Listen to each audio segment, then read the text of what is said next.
The Mariners winning last night behind save number 52 from Edwin Diaz. A one-run win against Buck Showalter and the Orioles. As we look at that lineup for Buck here tonight, Mike. It's been a struggle for the Orioles this year. They are 15th last in the American League in hitting. Jonathan Villar will lead things off. He was the offense last night, a solo home run for him, his 6th home run on the year. Hitting cleanup, Adam Jones, the former Mariner, 14 home runs this year. Austin Wynns will round out the 9. For Wade LeBlanc, a 3.71 ERA, 108 strikeouts, over 32 walks. Opponents hitting .241 against Wade. Good start. LeBlanc, we know we talked about his terrific start his last time out on the road in the Coliseum when he went 7 scoreless. But even the time before that on the same road trip in Arizona, he was fantastic. So 1 run over his last 13 innings. Villar trying to bunt his way aboard.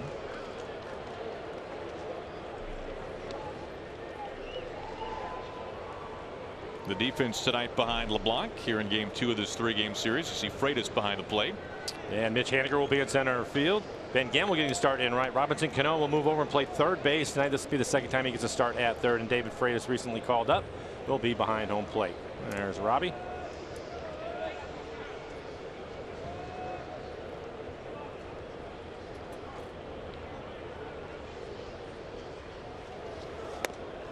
Strike 3 call. What a start by LeBlanc. That will be the key for him, commanding the strike zone. Villar didn't like it, but it is right on the outside corner. For Wade, his average fastball this year, 86 miles an hour. That was a cutter, starts it off the plate, runs right back on the corner. David Freitas able to frame it for him. Also mix in his changeup, occasional curve and slider, but typically it's fastball, cutter, changeup for Wade. Now facing Joey Rickard, number 2 hitting center fielder.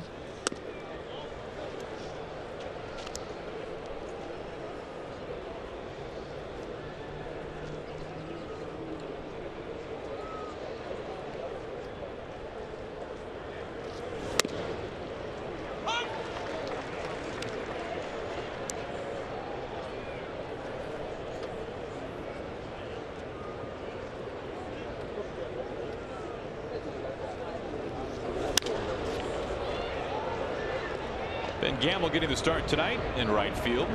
Easy play for Ben. 2 outs.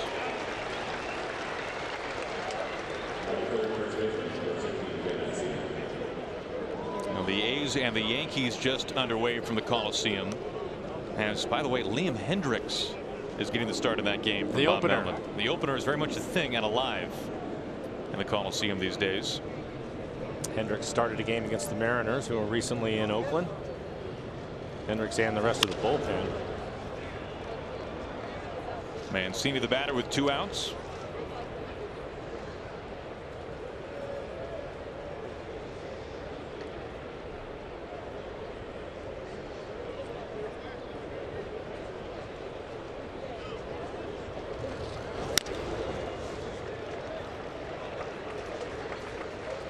Looked like the by the way, the Twins went with the opener today as well with Trevor May.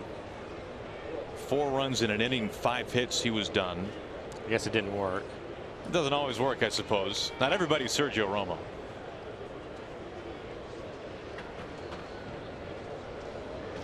I thought you were saying earlier today that it's a foolproof plan to go with the opener. I said that? I thought you did. I know you're a big fan of it. I know you like it. I think that's also when I said that you only judge a pitcher's success by wins. Was that the same? Was that the same time I said that? Something. Strike 3 call. LeBlanc mowing through the Orioles. A couple of strikeouts, both with the bats left on the shoulder.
Jack of the Box starting lineup. For Mitch Haniger, a 15-game hitting streak, and really done a nice job over the last month in that leadoff spot. Ryan Healy hitting 6th in the lineup over the last 6 games. A 6-game hitting streak for him, hitting .391. And D. Gordon will round out the 9D with 30 stolen bases on the season. For Alex Cobb this year, a 4-15 record, 5.11 ERA. He has 98 strikeouts. He's given up 23 home runs this year. Opponents hitting .289. He's going to try to locate his fastball. His average fastball this year is at 92 miles an hour. Throwing his split a lot more lately and has helped him out. Again, since the All-Star break, that's 8 starts for him. His ERA has been under 3.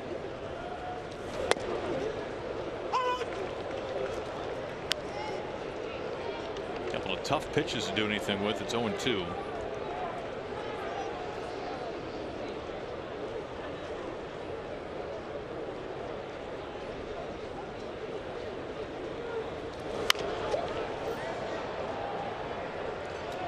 Well, the numbers for Cobb entering today, Mike, and you're right that he's been different recently. And you look at his August ERA, he was a 2.66 ERA. The numbers since the All-Star break much better. The numbers in total this year for Cobb: the 6th highest ERA in the majors, the 4th highest opposing OPS in the big leagues, and right as we were discussing wins and losses, his 15 losses are tied for the most in the majors. Now, obviously, Buck Showalter's offense not putting up much of a fight for the most part, especially lately, for the bulk of this season. Not much run support for Cobb and company. The 1-2. We saw him in June, and the Mariners were able to get after him 4 2/3, 5 earned runs, and he just didn't have the command that we were used to seeing. He was behind in counts, too many fastballs in the middle of the plate. Basically, his first half. The one thing that you knew is that his stuff was still there. It's a pretty good split. His stuff was still there, so once he was able to figure things out, thought maybe he had a chance to get back to being the pitcher he had been before he signed with Baltimore. I think this is Cobb is kind of the focal point to really shine a light as to how surprising this season has been for the Orioles, right? I mean, when the team loses 100 games or more than 100 games, you would think that the team would see that coming, but nobody who loses 100 games that spring signs a pitcher, a starter, to a 4-year deal, almost $60 million. That's what they did for Cobb. So that goes to show you how much of a surprise this season has been for the Orioles. They thought they would be much better offensively, and if you look at it, they probably should have been, but a number of the guys having down years for them, and next thing you know, they're trading players away because of the struggles that they've had.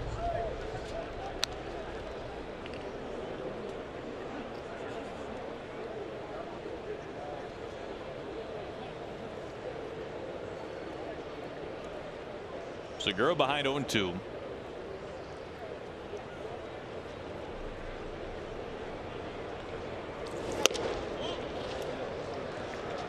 Well, Gene hit in 15 of his last 20 games. He's hitting nearly .370 in that stretch.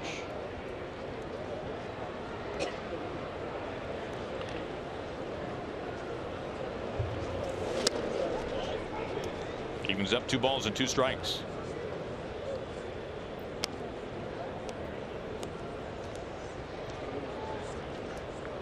We remember Cobb during his many years in the East with the Tampa Bay Rays. His first 4 years in the big leagues, he had an ERA of not that much over 3. Cranked out to center. Rickard to the track to haul it in. Allowed out number 2. That brings up Robbie. Cano take it on Cobb today by AARP. You can see the career numbers. Nearly a .310 hitter, 3 home runs. Robbie batting here, 2 outs, nobody aboard.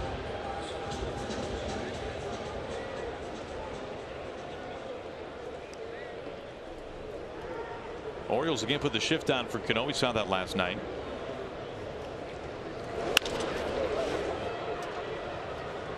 StatCast AI powered by AWS as VR now moves over a little bit on the left side.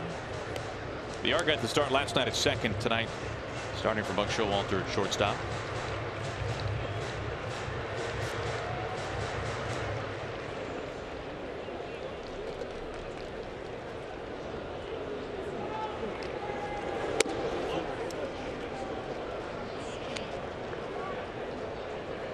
been interesting to watch the defenses evolve and the way that they change things around. And now mentioned that they had the shift on a strike and then they go back to play almost straight up again.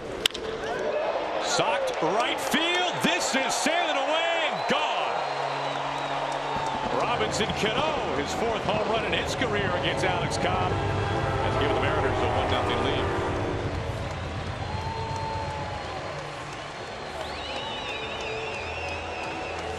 Well, there isn't any defense for that.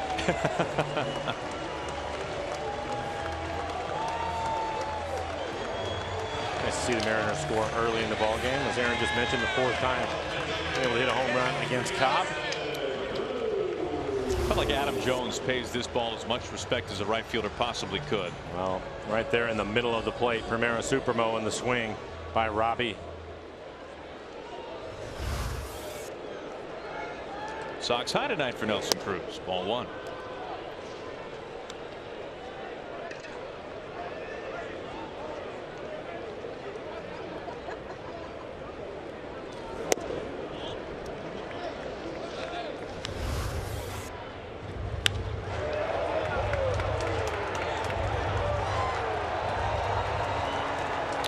On the exit velocity. Line drive into the seats. Nelly ahead now 3-0.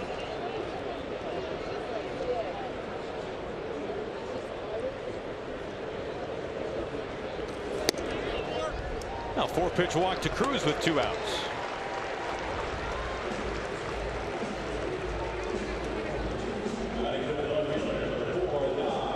That brings up Denard Span. The Mariners get into Cobb early.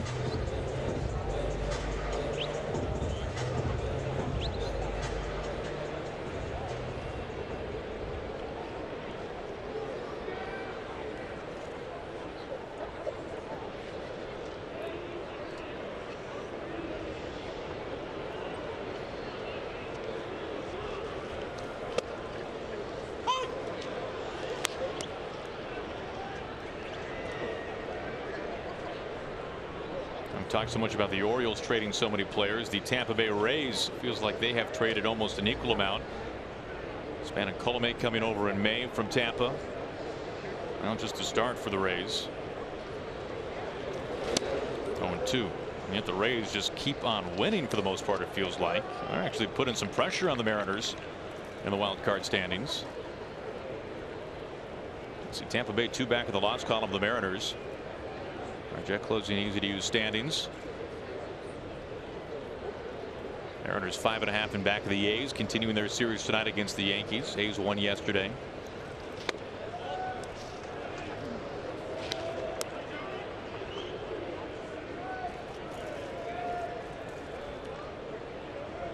Speaking of the Rays, a Seattle zone. Blake Snell just named the American League Pitcher of the Month.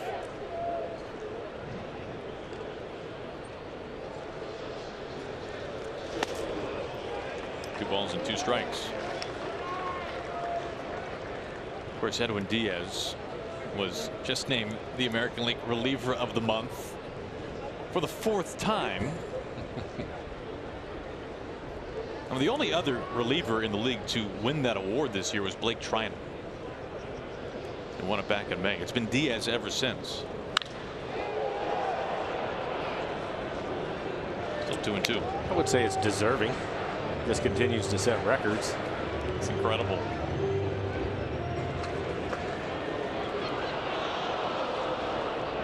Mariners have a run in, 2 outs, and Cruz at first base after the 4-pitch walk.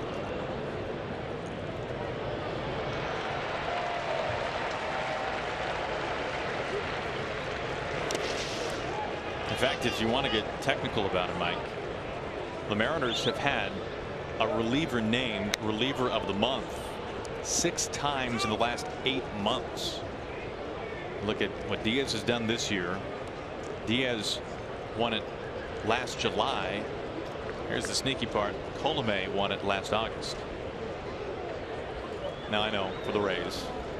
In terms of guys in the Mariners bullpen, it's been pretty remarkable. Nice homework, Aaron.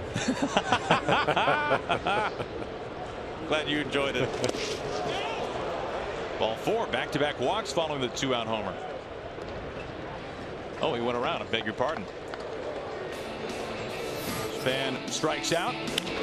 Cano goes deep. And through 1 inning, Mariners leading 1-0.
Second.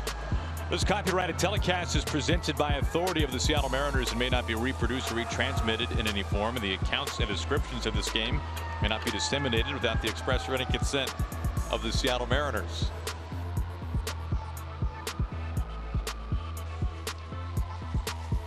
Beautiful night here in Seattle.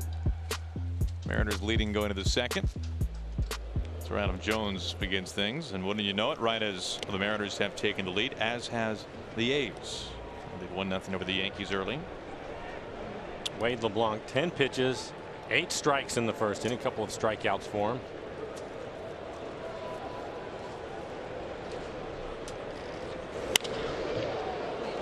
This is out to the gap in left center. Haniger is able to hold on and make the catch. And Span somehow gets out of the way.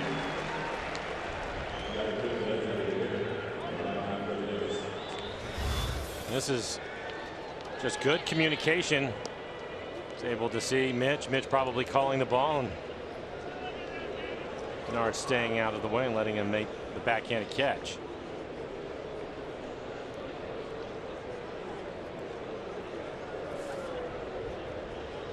Wade thinks that's pretty neat. Here comes Chris Davis. Davis not in the lineup last night.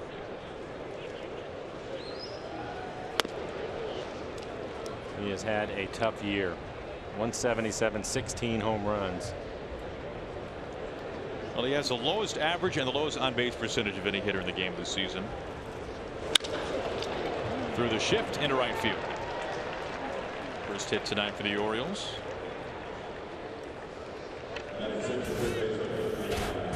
You know, we talked about this last night. If you look at the expansion era since 1961, the lowest winning percentages in baseball history, and the Orioles would be on pace. They are on pace if things ended as they are for the 3rd worst winning percentage in the expansion era. Look at the Tigers in 03, the Mets in 62. Of course, the Astros, remember that horrific 2013 season, their first year in the American League, coming over from the National League. First pitch strike to Nunez.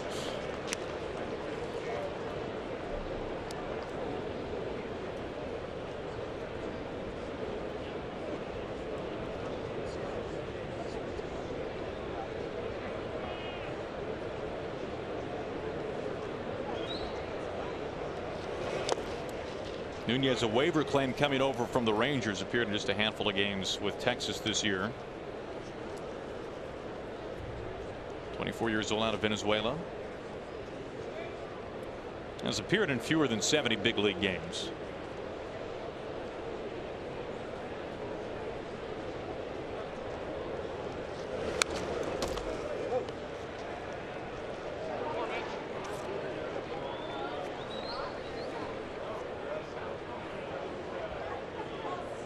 Does it feel like fall outside, Mike, or is that just because college football has started?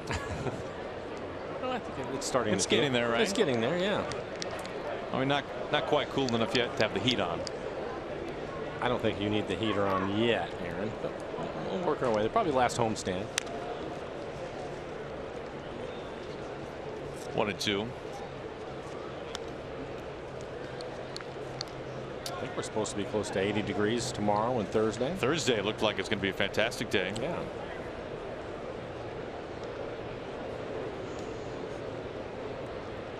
Not that I was looking ahead for the weather on the off day, Mike. Well, that was the case. Davis at first.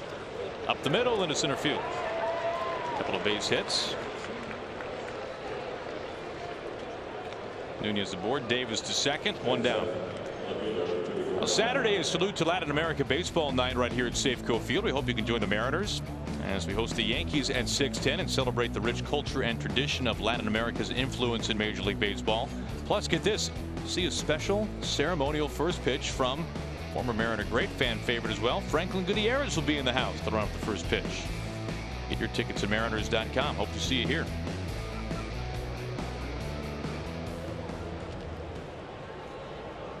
Well, here is a somewhat familiar face, John Andreoli, who was a Mariner for all of just 3 games this year. Was placed on waivers, claimed by the Orioles. Getting a chance to play on a more regular basis with Baltimore.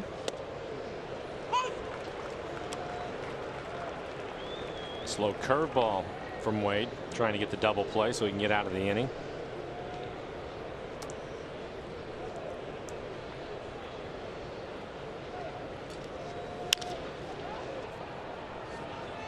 Well, easier play this time for Haniger. 2 outs as Davis stays put at second base. Nunez is first.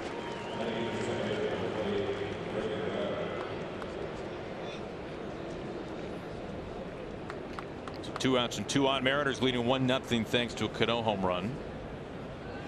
Breivik Valera, the third baseman, batting 8th, coming over from the Dodgers in the Manny Machado deal.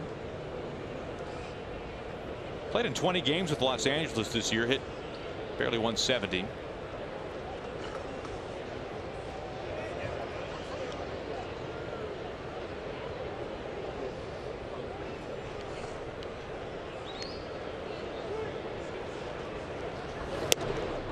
Ball 1.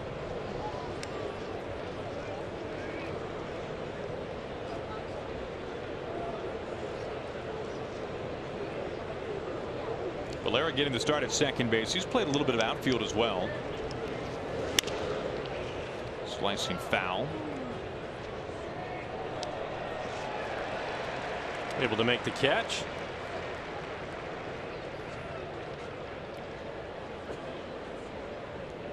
It has already shown that he has a good changeup tonight. Last changeup just off the outside corner.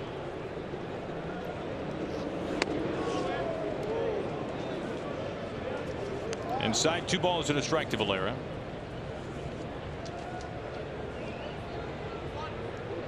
Orioles have Davis at second, Nunez at first.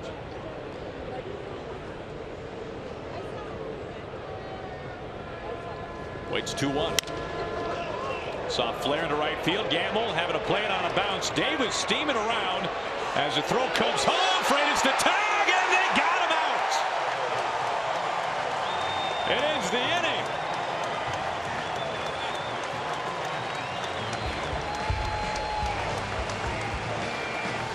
Strong throw from Gamble. He throws a strike, and then the tag by Freitas.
Well, the Mariners celebrate you, the best fans in baseball, on Friday, September 28th. It's the perfect night for Mariners fans, filled with giveaways, prizes, surprises, a fireworks spectacular presented by T-Mobile. Get your seats by going to mariners.com.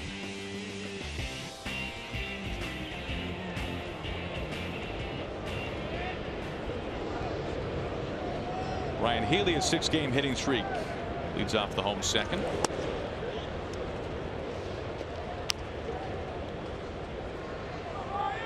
Baltimore has the shift on with Ryan hitting. Been swinging the bat well, basically staying in the middle of the field.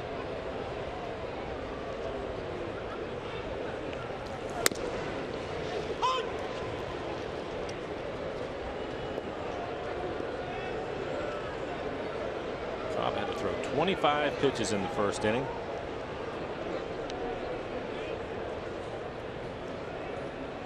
Home run to Cano, the walk to Cruz.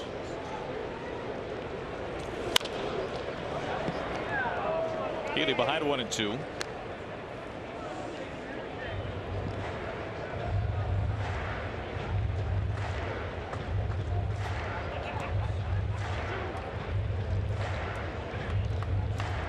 know, Mike, you mentioned Healy staying up the middle. We know that he and Mike Zunino's in the same category, two right-handed hitters who think right center field a lot, don't they?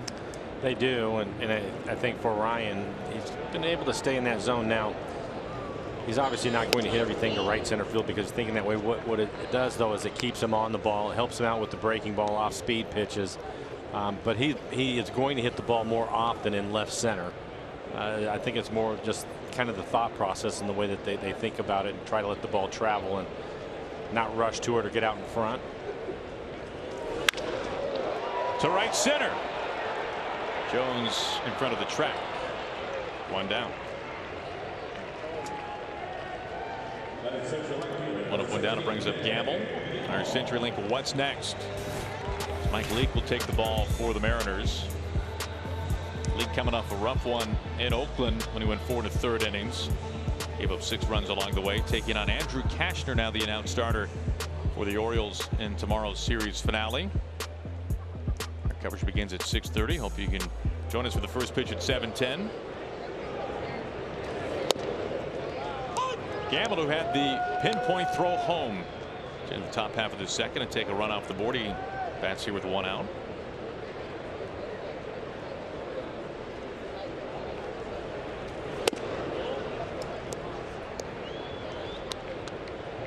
Mike, I know you had a good conversation with Ben about pinch hitting and the velo machine, but the velo machine is something that a lot of guys are using these days, isn't it? A lot of them do, yeah. It's a machine that they have in the batting cage. Rickard curling over in front of the track. And a lot of the guys will use it, but I think it's important if you have it, if you're a guy that sits on the bench, you may as well take advantage of it and get in there, because you can take all the batting practice you want. And we see it every day. The guys are out there at 4:30 hitting off the coaches, and even though they shorten up the distance and the screen is closer to home plate, you're just not going to get the same, and you have to keep your eyes trained on the velocity part of it. And that's something that Ben was talking to me about on pinch hitting, and that he really likes it. Now they're only going to have it when he's at home, but if you do it enough, I think it can keep you sharp enough. And you know what, we've seen him, we've seen Denard Span, both of them having really good years pinch hitting, so it's paid off. Is the distance shortened on when using the velo machine as well, or is that a normal distance? I think it's probably closer to normal distance, but you can crank it up. I mean, if you want to see 90 miles an hour, you can crank it up to 90 miles an hour. And I can remember Edgar used to do something similar, and it was more just trying to bunt. He'd try to get up to 100 miles an hour. Really? Yes. Freitas is down number 3. Side retired in order. We go to the 3rd. Mariners leading.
this date in big league history. How about back in 2002 when the A's won their American League record 20th straight game.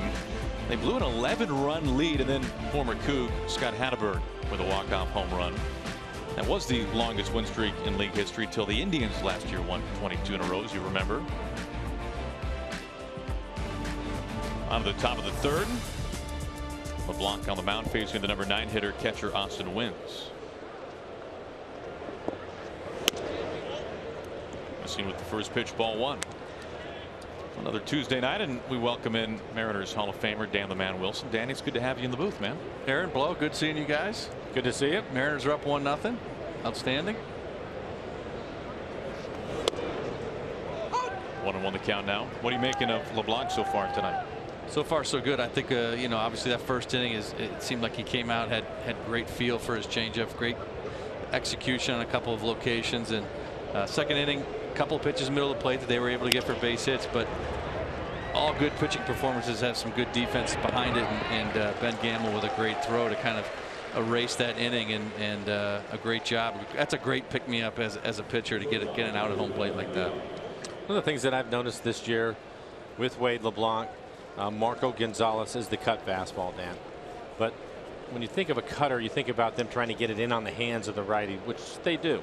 But they also pitch away with it, which I hadn't really noticed it that much in the past, but I have this year because they do it a lot. It's a good combination for a guy with a changeup. When you've got a changeup that's running off the plate, hitters will tend to, when they see that pitch start off the plate, they will give up on it. And so when you're able to throw a cutter out there that starts off the plate, but it's going to break onto the plate, the hitters give up on it, and it works. It works time and time again. And these guys that can perfect it, like LeBlanc has been able to do, get a lot of takes on it. And when they do get contact, it's pretty weak contact. Because it can be dangerous too. If you start it on the plate, it can run to the barrel. Right? Exactly, and that's the danger of it. You've got it. It's got to be really good execution to keep it on that outside part of the plate. Healthy hack there by VR. Excuse me. Yes, by VR to make it 0-2. Now, when people talk about LeBlanc, pitch they always want to talk about first and foremost is that changeup. But Wade will be the first one to tell you that the cutter has been really the most important pitch, especially facing right-handers like VR here. Weak pop up. There's D. 2 outs. Well, the nice thing about it is like we mentioned, you can throw it on that backdoor part of the plate, or you can run it in, and sometimes you want the extra velocity of a 4-seam fastball to go in there, but sometimes you want to just cut that fastball in there and let it kind of follow its way into the handle of the hitter, the right-handed hitters especially. And again, that combination, that cutter inside to a right-handed hitter followed up by a changeup running away is a great combination, and that's what David Freitas and Mike Zunino do all the time. Chris Herman as well, just that back and forth, and that's how the success of a pitcher like Wade LeBlanc is measured, is how well he can go back and forth, in and out, and changing speeds. 2 outs, nobody on. Joey Rickard, the batter. It's amazing how we're always talking about velocity, but that formula still works, right? Yeah, it's amazing, you know, and it seemed like whenever, you know, back when I was playing, and you too, Mike, with Jamie Moyer, it seemed like every time he went out there, it was like a pitching clinic. It was so good for the guys on the bench to watch him pitch, because they realized time and time again it's not always about velocity or how electric your stuff is. It's about execution. It's about location. It's about changing speeds. And when you see that be effective, it's pretty impressive.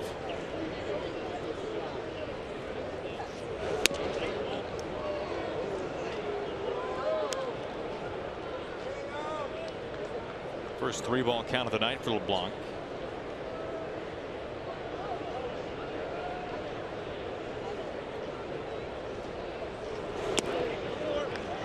Two out, 1.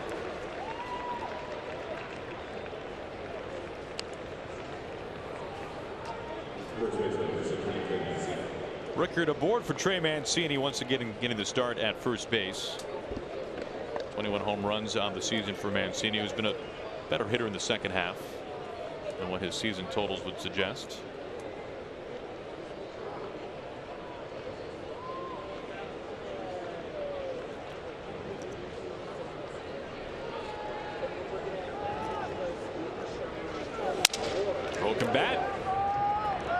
Gene takes it, strong throw to first. Plenty of time for round number 3. Rickard is left stranded.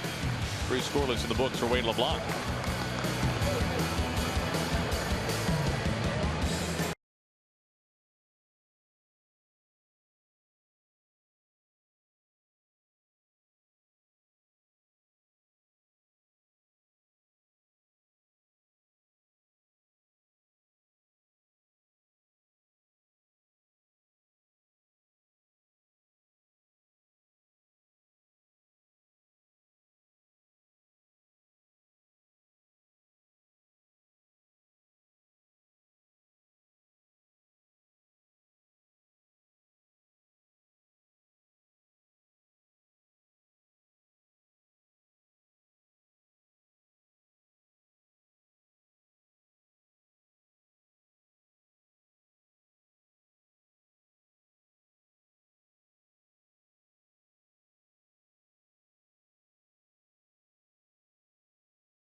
Safeco Insurance. Find a local agent at safeco.com. Do more. By Amtrak Cascades. What a beautiful way to travel. Visit AmtrakCascades.com. And by the National Electrical Contractors Association Cascade Chapter, investing in our future.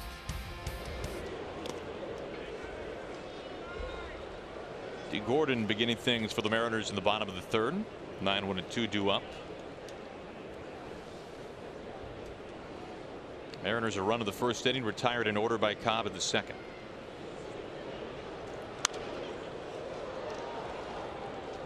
Now, Dan, we're also keeping an eye on the A's and what they're doing, ahead 1-0. Started Hendricks, the opener. What do you think about it? That's a good question. Yeah, thank you. Thank you. That's only what Mike knows to do. I think my first maybe response would be I think there's maybe not enough evidence to know whether it's a good thing or a bad thing. It just isn't enough, hasn't happened enough to know. I mean, they're in a situation where they're almost having to do that.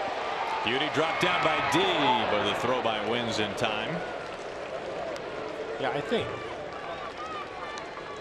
if it's something that you're going to do every now and then just because of a need, I think that is fine. But to see it eventually run out there to where it's going to be every 5th day, this is what we're going to do. We're going to pitch our bullpen. Right. I think is asking a lot.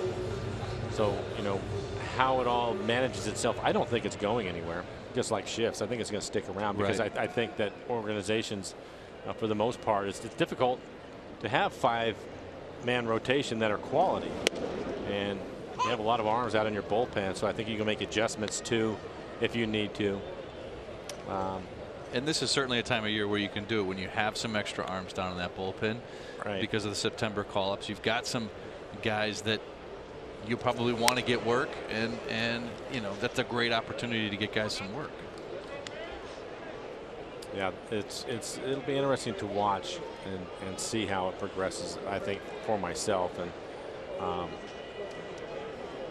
before the rosters had expanded, I think it was the A's. They had they had 2 guys on their bench because everybody else was out in the bullpen before the rosters expanded. Especially in the American League, because you're just not pinch hitting anymore. Right, and one's a catcher. Right, one's a catcher, and Pinder, who can play everywhere, was the other guy. Right, right. And everybody else was out in the bullpen. 2-2 on Haniger.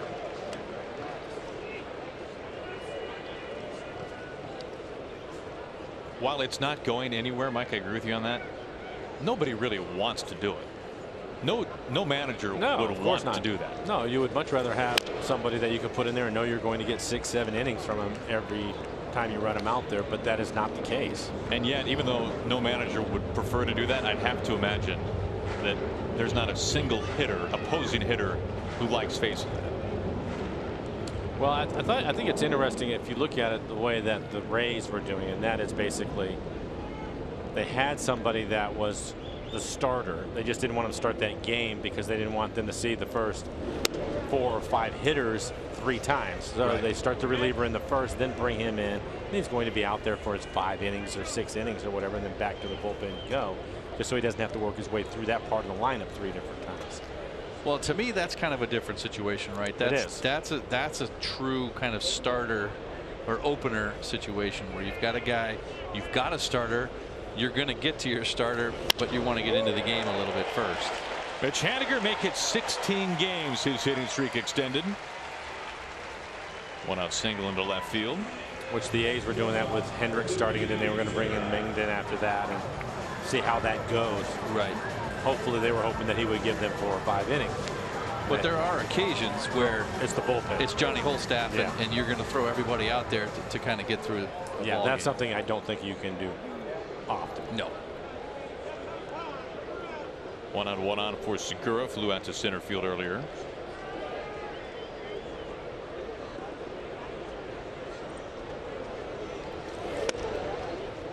The Rays, by the way, on Saturday night did set the all-time record for most innings pitched by a major league bullpen in a single season, which you knew that was coming, because even when you have a starting pitcher, as soon as he pitches in the 2nd inning and goes 5 frames, that's of course all bullpen innings.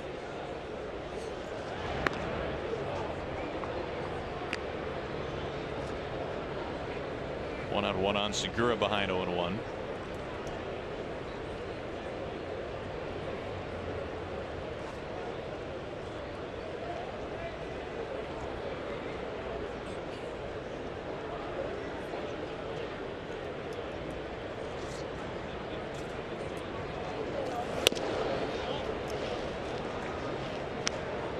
I know there are teams in the minor leagues a lot of the time that will do what they call piggybacking, which is similar but different, where they'll have a couple of starting prospects that will sort of be assigned to one game. So the one guy will go out there and he'll go 4 innings, and then the next guy comes in for his 4 innings, and that's, you know, maybe that's the genesis of where this opener thing came from. But that's also a way in which, at least at the minor league level, some organizations approach it as well.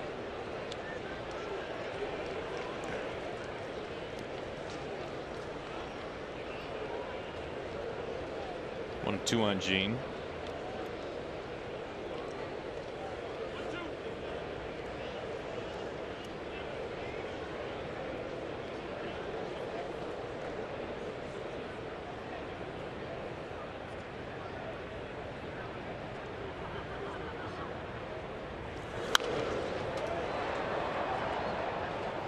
When you look at things in the game right now, though, like shift, for example, that are controversial, some people think they're great, they should stay. Other people think that they should go, especially hitters. I don't think there are going to be many teams, even in years going forward, that use the opener to the extent, the heavy extent that the Rays do. But if you got 5 teams, 6 teams doing that, I think that becomes kind of a detriment to the game a little bit, doesn't it? I mean, if I'm the commissioner of baseball, something like a broken bat, a little flare, shallow left center, and it's tracked down there by Rickard. There's out number 2. 2 outs, Haniger at first base. I mean, there's nothing that most baseball fans like more, right, than driving to the ballpark knowing that it's Paxton versus Sale, right? Not Stanek versus whomever. I mean, what you can sell from a major frontline starting pitcher is terrific for everybody involved. But again, there's only so many of those guys out there. So are there less now than there were 10 years ago? Or people there's just more information now than there was 10 years ago? I think it's more of that. I think it's more the information, and they're willing to try different things to see if it's going, to Dan's point. Right. The sample size isn't there yet, but they're willing to try it to see if there is something there, a different way of doing things. I think too, the philosophy of starting pitchers, only going through a lineup twice now, as opposed to back in the day where it was you go out there as many innings as you can. Maybe that has something to do with it as well. As if you're going to turn it over after 2 times through anyway, maybe we can start a guy, turn it over at a different point in the lineup when we do turn it over. It used to be that there was no, if you're a starter and you can only get through the lineup twice, there's no value in that for them. You better pitch 7 innings. Yep. And the idea is to try to get into the 9th, even if you're the 4th guy in the rotation. And now, because of it started, to me, all this started because of clubs just strengthening the bullpens. Then all of a sudden you have the velocities there, and now instead of the extra bench players, we're going to add another pitcher. And so it starts to afford all of those things happening. And then of course the data, so you can see it on any pitcher that's a starter, what the team hits the first time through, the second time through, the third time through. I mean, if you look at Cobb's year this year, he's been good the first time through, and then after that clubs are hitting well over 300 against him. That information is out there for you, and so that's why they want to go to the bullpen a little bit quicker, to the point to where even if the starter has gone 5 innings and he's gone through the lineup twice and cruising, and it seems easy for him, but the numbers say this, they're going to make a change, especially if it's a close ball game.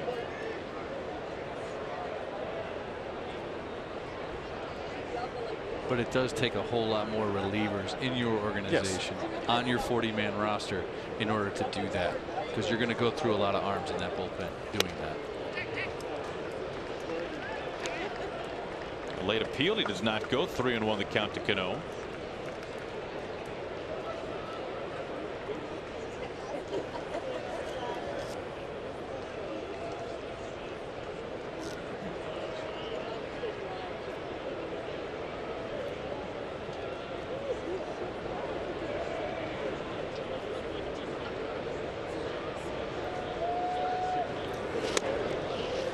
Second walk tonight by Cobb. Both have come with 2 outs.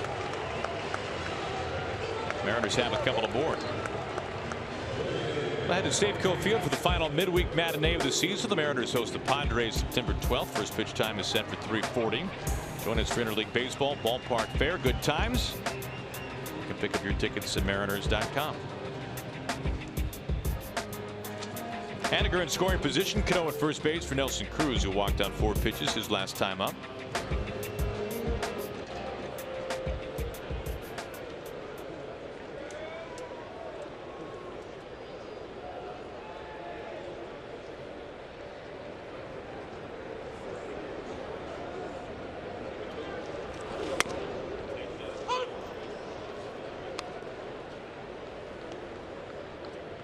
Now look at these beauties, guys. I mean, you don't find those on most shelves right there. I feel like that's Nelson Cruz exclusive. You're probably right about that. They look comfortable though. Ball and a strike. Nelly with 33 home runs on the season.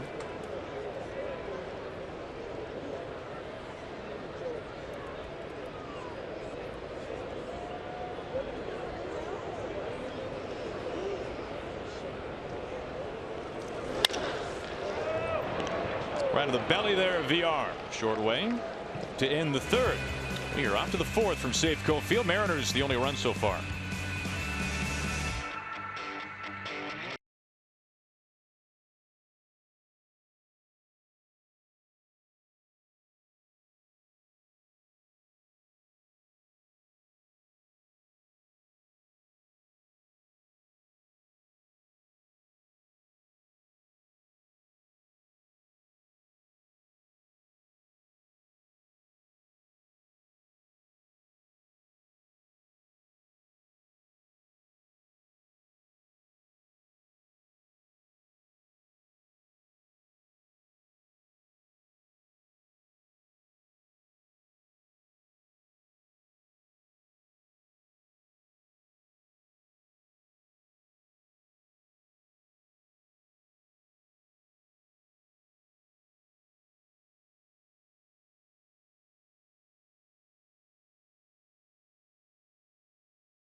His 23rd start of the season, trying to build on a couple of quality starts entering tonight. And so far, so good. 3 scoreless for Wade. A couple of strikeouts along the way. Excellent changeup again, using the cutter. Seen the curveball a couple of times early in counts just to steal a strike.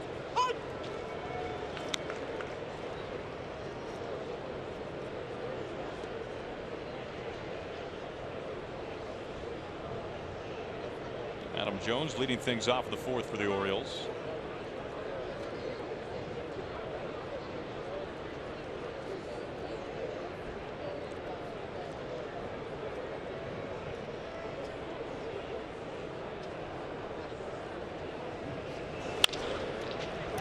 The backhand Seager to a knee, pops up. 1 down.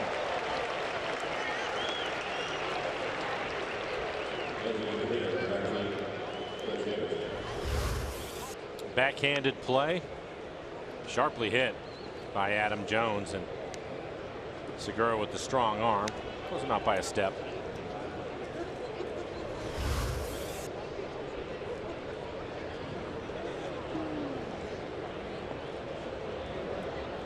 Chris Davis, he had a base hit his first time. It's been a tough year for him, but a line drive into right field.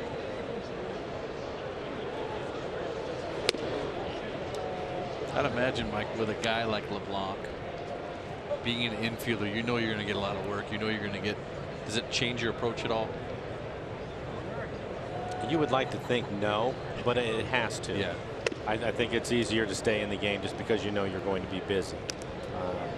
I was thinking about that the other day when we were in Oakland, because I think it was through the first 3 or 4 innings. It seemed that Kyle ended up making 4 or 5 plays right away. That makes it easy to stay in the game. You'd like to think that, you know, maybe you have a fly ball pitcher out there, somebody that strikes out a bunch of guys, that with every pitch you're staying with it. Right. But I think it's just human nature. Yeah, of course. You know, where you're probably not going to be quite as sharp as opposed to driving to the ballpark knowing you have a chance to be busy. Yeah. Into the shifts. Deep from shallow right. Long throw. 2 outs. Dan, is this when you counter and say that you never were able to take a pitch off? Well, you know, Mike was a catcher. Oh, that's right. No, So and a manager we learned last night. He's done it all. So he knows. He knows he can't take a pitch off back there. Couple of ground ball outs. Here's Nunez, who singled earlier. Did you know that Mike was a manager for a short while in the PCL? I did not know that. See, okay, That's good. new That makes me news feel to very good. He's hitting this from everyone. Was his whole coaching staff thrown out of the game, That's so exactly he was right. acting manager? That's exactly Is what that it was. right? That's exactly what happened. Down by the pole, but hooking. And also, It's different now. I'll be curious, Dan, when you were in the minor leagues. For us, we basically, and this isn't AAA, it was when I was with Calgary, but we had a manager and we had a pitching coach, and then an occasional rover would come through. I'm blown away there was no hitting coach. No, the rover would come through. Roving hitting coach would come through. To help the it's hitters like out. a traveling salesman. I mean, like he was there sometimes. And Yeah. I remember as a young player that the traveling, you know, the roving instructor was the roving instructor. Right. He did every position. It was the outfield, the infield, and the catchers. And he was the one guy that would rove for all of those positions. Yeah. So basically what it was is we ended up, Pedro Martinez was pitching for the AAA team, or the Dodgers. And so we get into this little beanball thing. So automatic, right? Once you're worn, manager is tossed, and Ross Grimsley, who was our pitching coach, he was tossed immediately, and they handed me the card. How did it go? It was amazing. Great comeback win. Of course. Yeah. He pinch hit for himself and then pinch ran. I had a pitcher Which run means for you me. got a pinch, which means you got on base. I had a hit. How about that, Dan? You're smart. Wayne LeBlanc, 4 scoreless so far.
How about our Jet closing easy to use standings as the Astros game just goes final.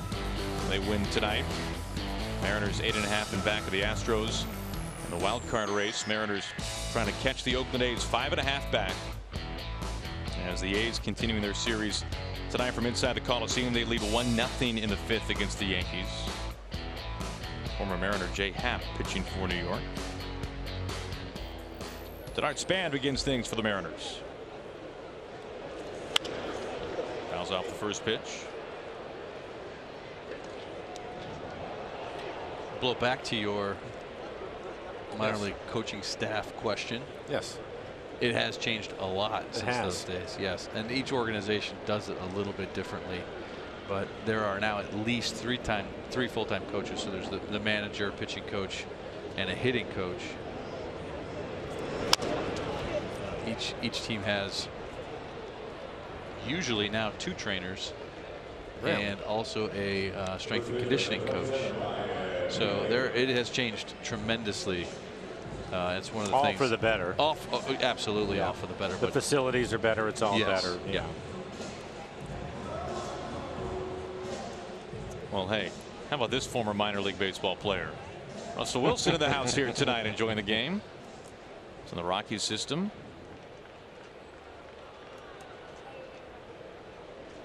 Glad to have Russell Wilson in the house tonight. 1 down after the ground out off the bat of Span.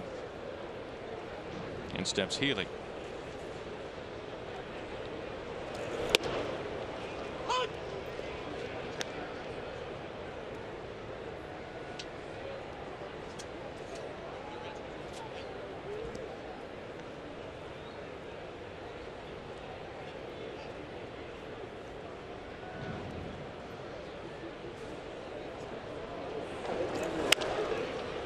Jammed him a bit. Foul ball.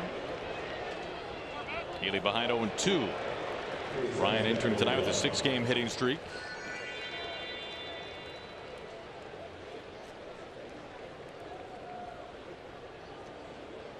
Now the Mariners winning last night by 1 run. They lead here 1-0. Cano going deep back in the first.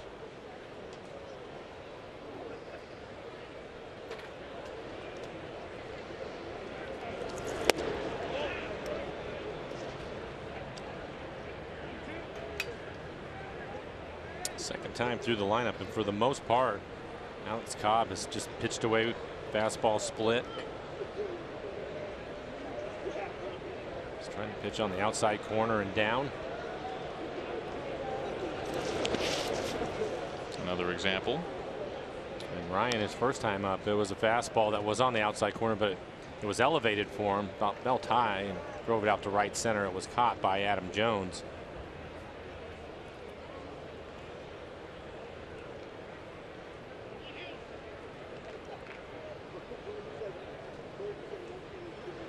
Now the 2-2.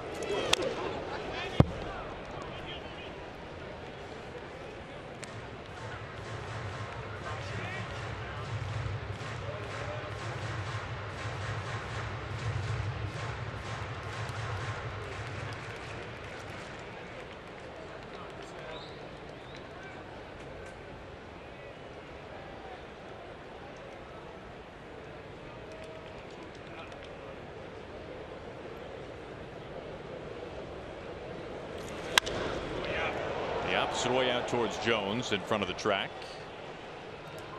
2 down. How about tonight's T-Mobile's Built for Baseball as we go back to a dynamite play by Ben Gamble at right field, guys. Strong throwing arm for Ben Gamble. 1 hop and he throws a strike. Nice tag on the other end by David Freitas, having to go up just slightly for the ball. And then having to get down low to find his foot. Did a nice job to get that tag down in time. Ben batting with 2 outs, nobody on, looks at strike 1. It's a tough play for a catcher. He's looking into right field, not able to see at all where that runner is. So it was a nice job by David to get read the throw, see it up, and then get that tag down quick. You would have to feel a little bit better about it in today's game, though, Dan. Yeah, we were talking about that on the radio side. That would probably be a play before the rule change at home plate where you would have to brace yourself pretty good because you'd know you were going to get There's going to be some contact. There's going to be some contact. He's coming around from second base. He's trying to score on a base hit. You knew that he knew you weren't able to see him at all. You had no idea as a catcher where that runner was. The throw was high, which kind of leaves you exposed. Right. And there would probably have been contact on a play like that. But that's the part of the game I loved. I missed that part of the game, but you can understand. You love that? I did. Yeah. I mean, that's the catcher's home plate. That's nobody else's home plate, and you did what you could do to protect it. Yeah, but you love your knees more, right? Well, of course. But yeah, it was a nice play by Freitas all the way around. That really was. Ground out here to end the 4th inning. Mariners lead it going to the 5th.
And this game was 1-0 because of this swing by Cano.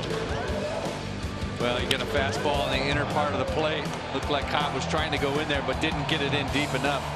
And Cano just hits a screaming line drive into the right field seats. Gives the Mariners that 1-0 lead that they're still protecting right now.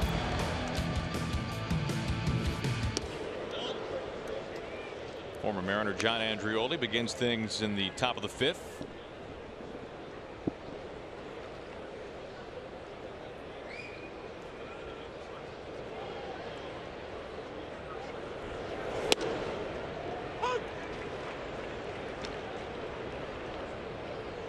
Andreoli spent his entire minor league career in the Cubs organization before signing with the Mariners for this season. We saw John for just a handful of games before being claimed off waivers by the Orioles.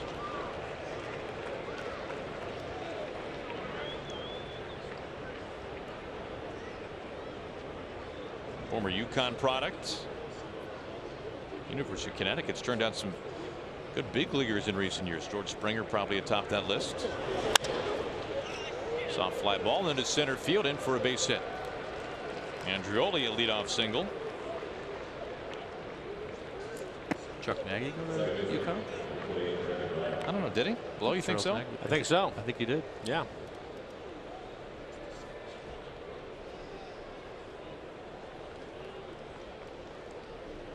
Andreoli aboard. Valera the next batter. Second baseman a single earlier.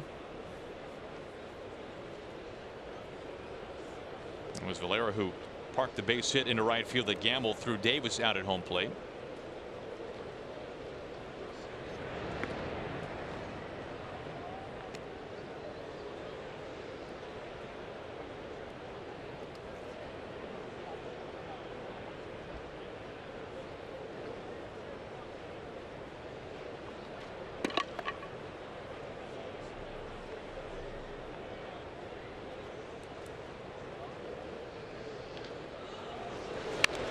Bunt push first base line. Wade, the flip onto first base in time.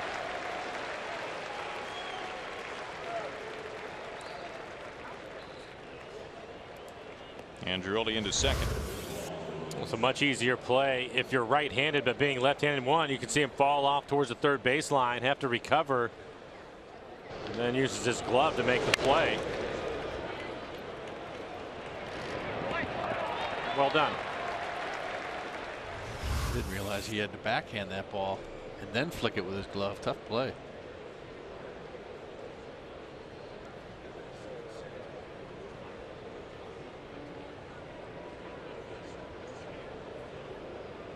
Here's the catcher, Austin Wins. Tying run in scoring position. Strike one.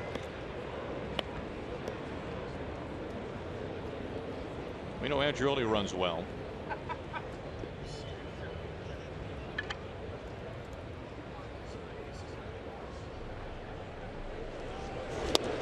Oh, 2. Wins a 27-year-old rookie. Just 75 at-bats on the season for him.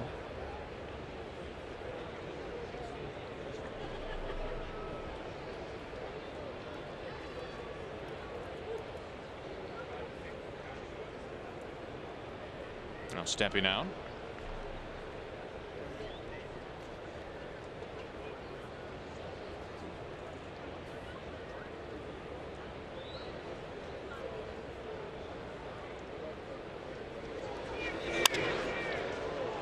Gamble picking up some speed by the line. Ben lays out and a two-hand catch. Strong throw in. What a night already for Ben Gamble in right field.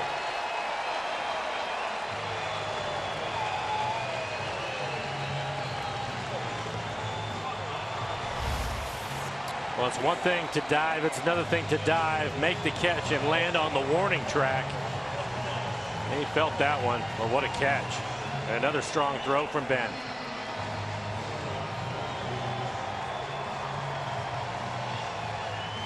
Wow, outstanding effort. See the concentration in his eyes, the two hands. And then has the wherewithal to get right up, like you mentioned, Blow, and make a strong throw. Great play. Well, Leblanc's had some really good outfield defense behind him so far in these early innings. Haniger the catch in center, able to keep his feet. Span stayed out of his way. Now Gamble. First Gamble to throw home as well to get Davis at the plate.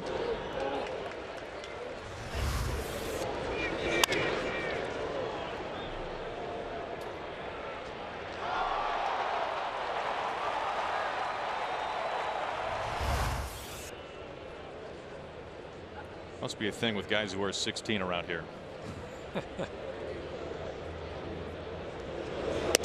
1-1. The hair? Okay, maybe not. That was, I mean, the hair in the 32 waist, Mike. That was, I mean, we know.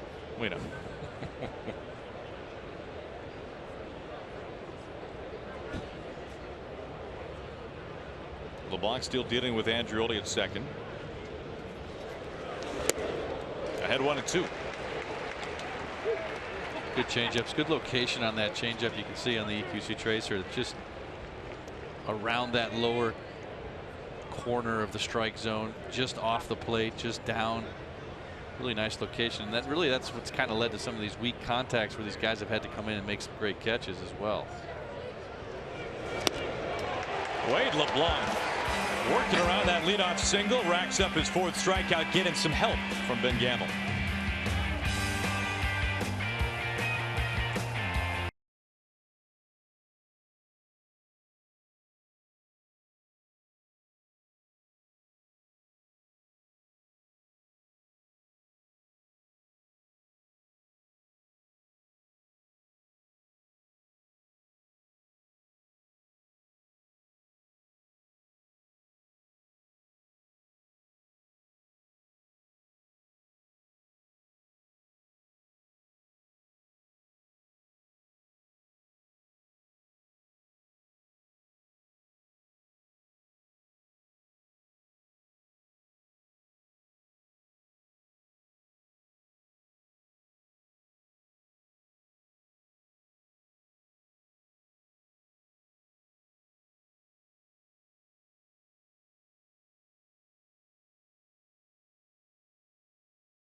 And you can't spell baseball without DSB.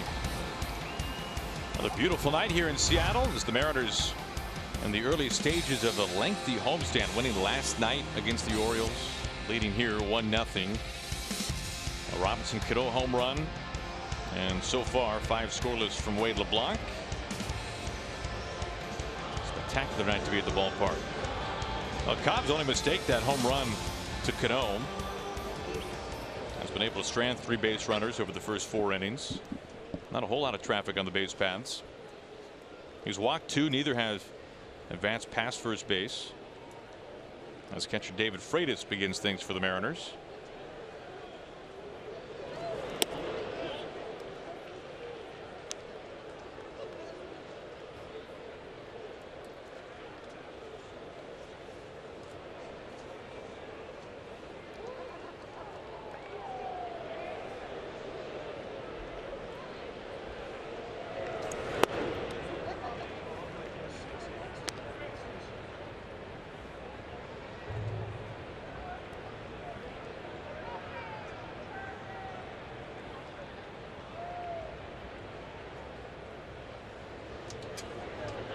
The 2-0.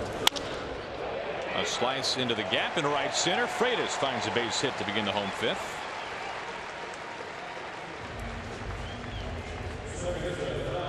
Well, Mariners fans, save time and money when you use the Link Light Rail to come to your next Mariners game. It's both affordable and convenient with Safeco Field, just 15 minutes from the UW station and 33 from Angle Lake. For more information, visit mariners.com/go.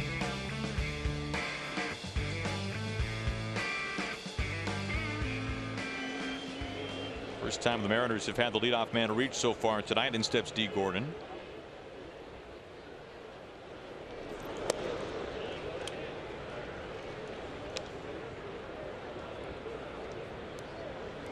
Nunez in on the grass at third.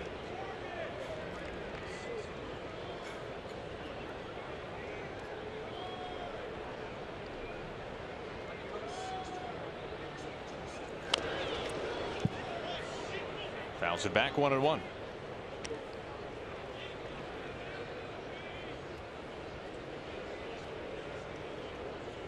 And D has been playing for, at this point, the majority of the season, it feels like, with that nagging toe injury. You wonder how much that can really heal up before the season is over, with him being on his feet every day.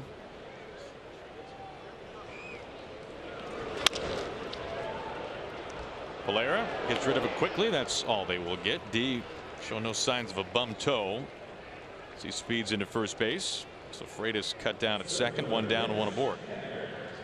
Brings up Mitch Haniger. Remember, you can always use the hashtag #AskRoot. And question here, guys, is if you think that what we see here from Mitch and what we saw on D's helmet as well, if you think that the extended flap will become maybe mandatory at some point for major league hitters. You know, I'm going to say no, only because I'm not sure.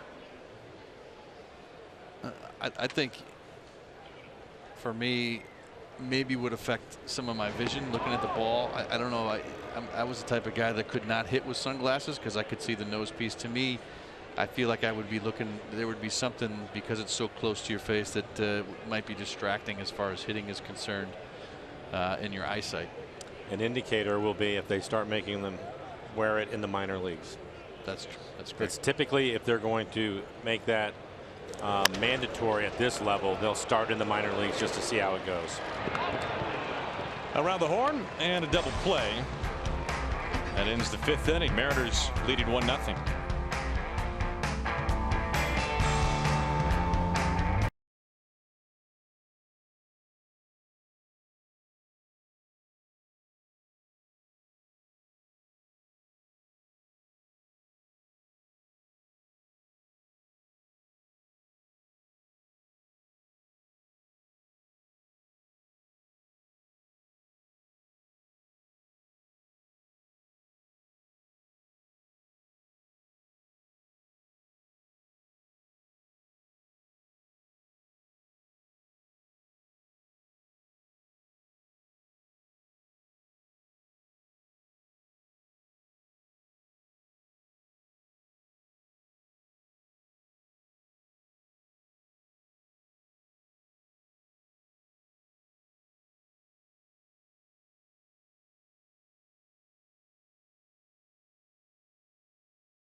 this one. By the way, Hisashi Iwakuma will start Game 1 of the Northwest League Divisional Series, which is tomorrow night. 7:05 of the first pitch time. You can get your tickets at aquasox.com. Great season for the Aqua Sox. Won the first half. Just waiting. They waited in the second half to see who they're playing. Their opponent will be Spokane. Congratulations to Jose Marino, the manager, and the whole club. Outstanding season, and good luck in those playoffs. Rickard leads things off. First pitch strike. It's really cool for them to be able to get to the ballpark, and they're standing on the warning track watching the guys take batting practice, and it's probably spent an hour and a half down there. Yeah, today they had an off day before the start of the playoffs tomorrow, and worked out great to come down here and take a look at batting practice and see the ballpark. And you know, you kind of forget most of them have never been to the ballpark.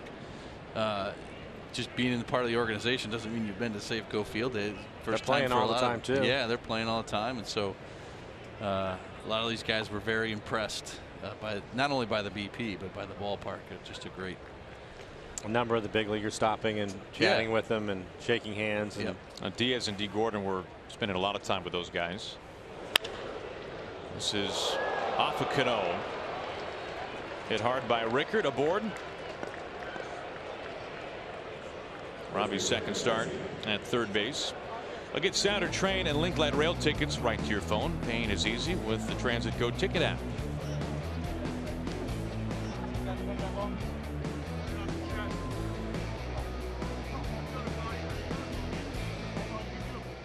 Leadoff man aboard here is Mancini. By the way, Josh Stauer is a big part of that Aqua Sox season. Second round draft pick, an outfielder from Louisville, rather. Drafted this year by the Mariners. Stauer's having a very good year, and somebody that Mariners obviously think very highly of going forward. College outfielder. Mancini aboard for the first time. He wastes no time. First pitch, base hit. Yeah, Josh, a strong hitter and very athletic runner. Has 20 steals and 24 tries already with the Aqua Sox. A lot of bases.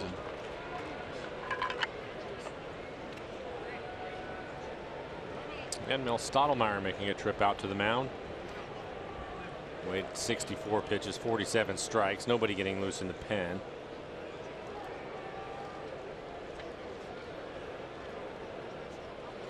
Adam Jones, who will hit, is 0 for 2. By the way, we were talking about Iwakuma getting the start tomorrow, which great for Iwakuma, right, to get back up on the mound. A good sign for him going forward. Remember in the minors when I was broadcasting, every once in a while we would actually have a similar situation, right, where you have a major league pitcher rehabbing late in the season in a postseason minor league game, and there was a longtime minor league broadcaster in the league. This is in the Texas League, and he would lose his mind every time a big league starter would come on rehab assignment in a minor league postseason game when these guys are playing for everything, and now they got to face a big leaguer for 5 innings. He thought it was absolutely criminal, which, since I was broadcasting for the team with the big league starter, I thought it was pretty entertaining. There's a chance for Robbie. Easy play. Dion to first, and it's in time. Double play ball. Just what Wade LeBlanc needed.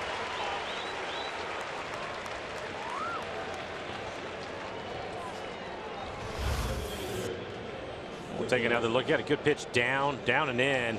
Gets him to roll over. Nice little two-hopper for Cano. Strong throw from D. I gotta imagine Mel Stottlemyre's getting a few pats on the back. Good visit right there. Next pitch, 2 outs. And really a rare double play ball spun by LeBlanc. Of course, such a fly ball pitcher. But good timing.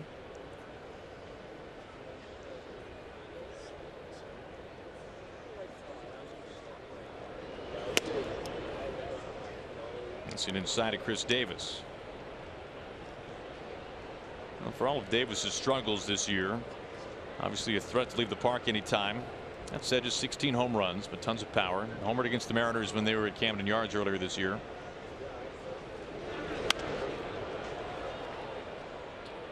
Listen to you talk about Iwakuma getting the start. First major league pitcher that I faced was an A-ball. Just to your point, he was on a rehab, and it was Dennis Martinez in Miami in the Florida State League. Wow. You're pretty fired up, I bet. Yeah. I was swinging from the on deck circle.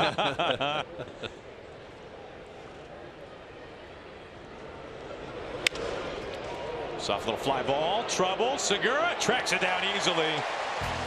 It ends the inning. And the tying run left stranded 90 feet from home.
Mariners with the only run of this game so far, moving to the bottom of the 6th inning. Some more roster moves today for the Mariners, with of course rosters expanding now that we are in September. Gordon Beckham, Daniel Vogelback, Casey Lawrence all recalled from AAA Tacoma. What a year Beckham has had with the Rainiers. Same story for Vogelback, an all-star this season for Tacoma. Casey Lawrence has spent a lot of time in the rotation for the Rainiers. We've seen him back and forth a handful of times this year. Ball went to Segura.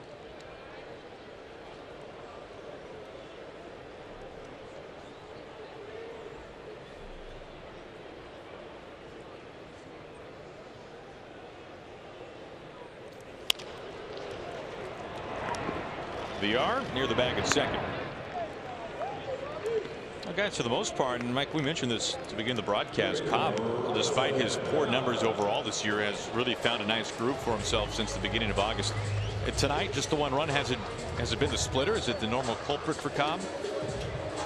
His last 8 starts, a 2.79 ERA, and I think that the biggest difference, we saw him earlier this year in June, and the biggest difference for me was his fastball command. His split, he's throwing it more, but it's because he's able to get to it because of his fastball command. And we're seeing it with Wade tonight, and now also with Cobb. Dan, amazing that down and away still works, and then we've seen a lot of that tonight, whether it's with the changeup or the split, but more than anything, it's locating the fastball. Yeah, absolutely. Those are the guys that can command that down and outer part of the plate that have the success. I think I would add to that too. He has gone in on occasion with some success. You see that pitch there to Segura to get the ground out. I think after you establish down and away, you can pop guys inside there and get those weak ground balls off the handle. And I think he's done a nice job of, yes, commanding that down and away, but then occasionally popping that inside corner as well. 2-0 to Cano. And when you think about it, we haven't seen too many pitches from Cobb in the middle of the plate. One of them was to Robbie, and he hit it out of the ballpark. But I just think that a tough year overall, but in the second half, he's done a lot of this. Yeah.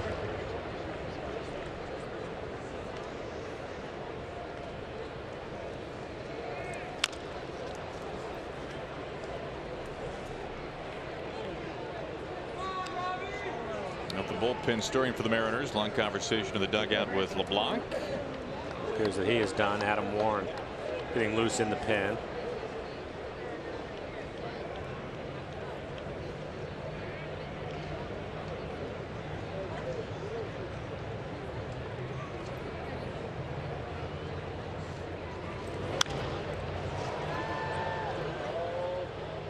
for Wade, that's now 18 consecutive scoreless innings. We have to go back. You remember in Arizona, the home run by Eduardo Nunez that reached the front row at Chase Field? That's the last run that he gave up.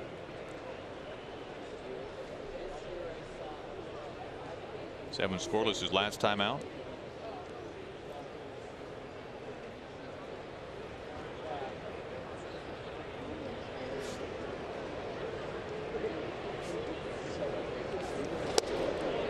Just missing. Outside, full count.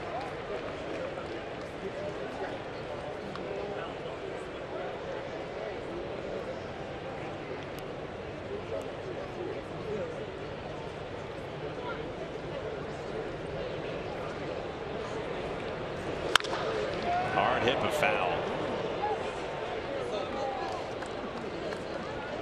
Still 3-2 to Cano.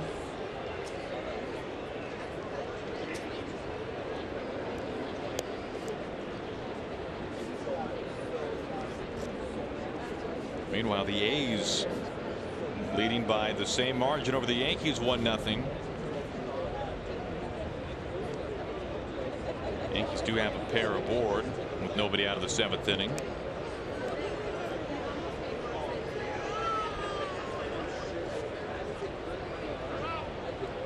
Time called.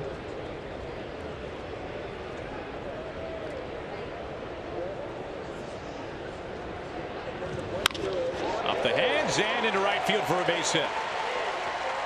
Well, Robbie's been on base 3 times. The home run, a walk, now a single. And to your point, Dan, 8 pitches, 6 of them on the outer half of the plate. This last pitch, fastball inside, and still able to get the barrel to it. Yeah, Robbie doing a nice job of just pulling his hands in here, just get the barrel to the baseball, able to drop that into right field.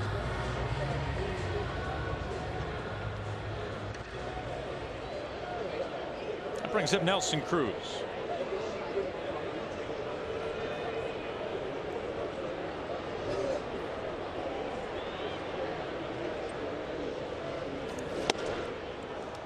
A home run here for Nelly would mean 1,000 career runs batted in.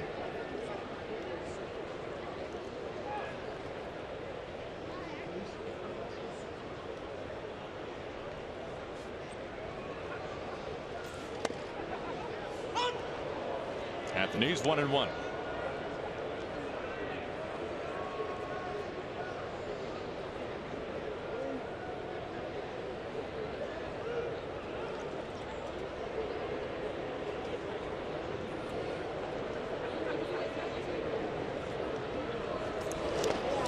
As kicks away off the winds, and it sends Cano to second base. That'll be a wild pitch.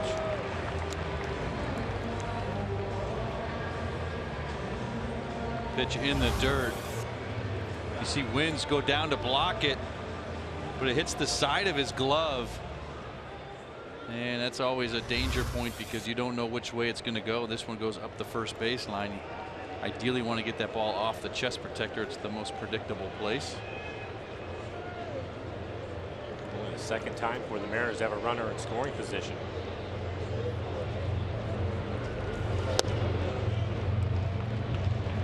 Nelly, who walked earlier, now had 3-1.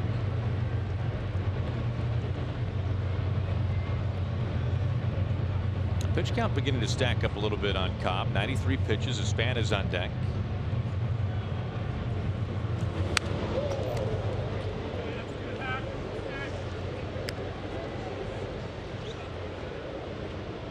Hard to believe that the year for Nelson Cruz in 2014, his lone year with the Orioles, he was the only 40 home run hitter in baseball.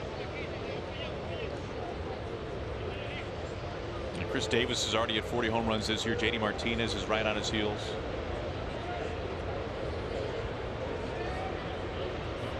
Like Francisco Lindor of the Indians might get close to 40 home runs this season. A shortstop. Ball 4.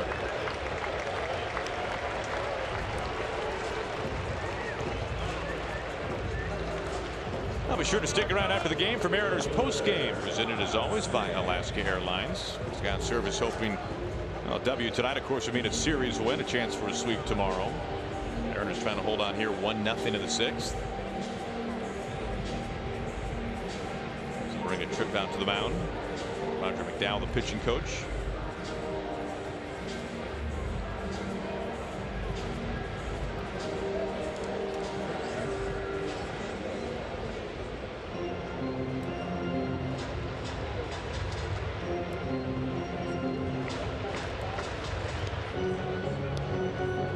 But it is interesting how the game has changed from the standpoint of when Chris Carter was essentially a 40 home run hitter for the Brewers, and they said, see you later, we'll pass. And for the most part these days, just hitting home runs is not enough. Here is Denard Span. Cano at second, Cruz at first. Denard, good numbers with runners in scoring position.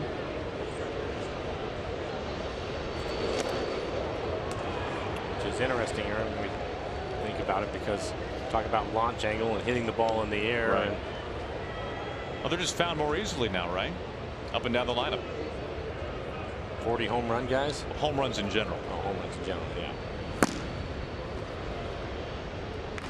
Activity inside the bullpen as Tanner Scott gets loose.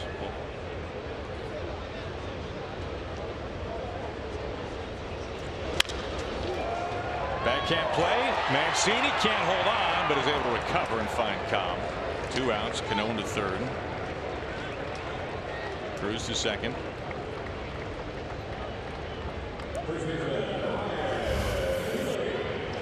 They hit it right to the first baseman off the heel of his glove. Mancini, the first baseman, is right off the heel of the glove and drops right in front of him. Still able to make the play. Opportunity for Ryan Healy to drive in a couple of runs. Ryan is 0 for 2. Well, flyouts to right. They've pitched him away.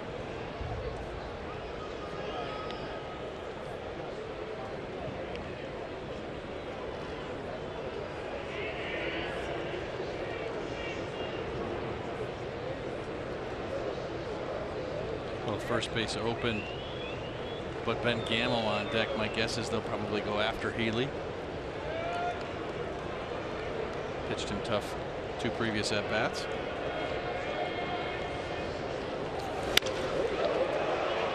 One hopper. Valera handles it. And the Mariners strand a pair in scoring position. This remains a 1-0 game through 6.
Nothing different tonight, just commanding the fastball, had a pretty good cutter, but more importantly the changeup was there for him once again. 6 strong innings for Wade. 6 innings, 6 hits, did not allow a run, 1 walk, 4 strikeouts, 68 pitches, 50 of them for strikes. That's now 1 run over his last 3 starts combined. Takes us to our Beacon Plumbing call to the pen. Adam Warren taking over now. 37 appearances, a 2.93 ERA, and 43 innings. He has 45 strikeouts. Opponent's hitting .236 against Wade. Or excuse me, Warren. Warren's fastball in the low 90s with a slider.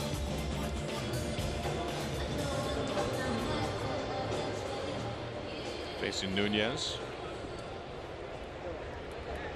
Now, what do you guys think? If this was more than a 1-run margin for the Mariners at 68 pitches, LeBlanc maybe a chance to go out there for more? It's interesting. The 1 run, I think, is the difference in it, but for the most part, Scott has talked about it this year with LeBlanc, and that is a couple times through the lineup, something we were talking about earlier, Dan, and that's where his comfort level is. I think if he was afforded to make a mistake, maybe he's still out there, but that's not there with just the 1 run. Yeah, 1 swing this game is very different. But I think for the most part, Scott has been really consistent with that. No, you're right. There are, of course, some outliers. I mean, the highest inning total for Wade this year, 7 2/3. That was on just that gorgeous Saturday afternoon against the Red Sox here at home, where he dominated. Overall, he's got at least 7 innings 4 times this season. Going 6 tonight.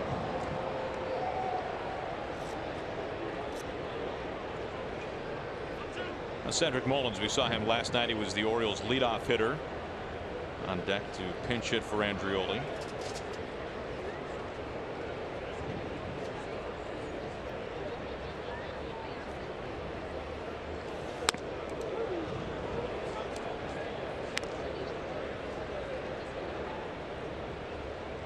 Two and 2 to Nunez, beginning the 7th.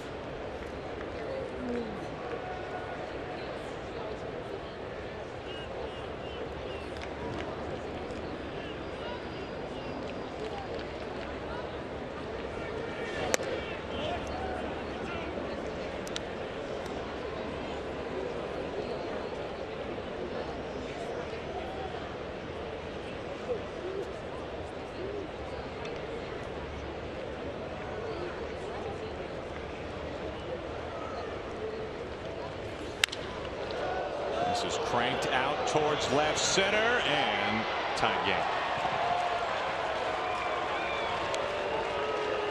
Nunez, his 4th, even at 1.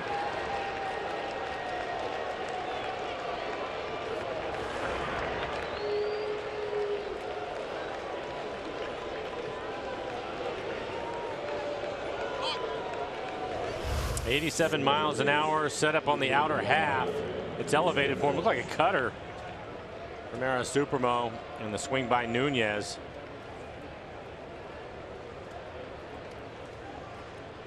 It's one thing we have not seen a lot of tonight are pitches up in the zone. That one just kind of stayed up, Mike, and as you know, that's a good pitch to hit and drive actually into the gap.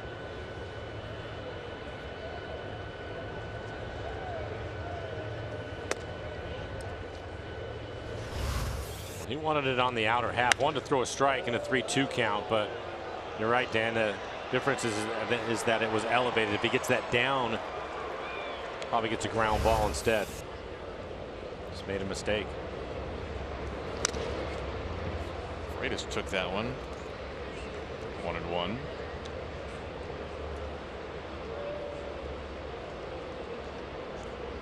Plate umpire John Libka giving Freitas a minute or 2.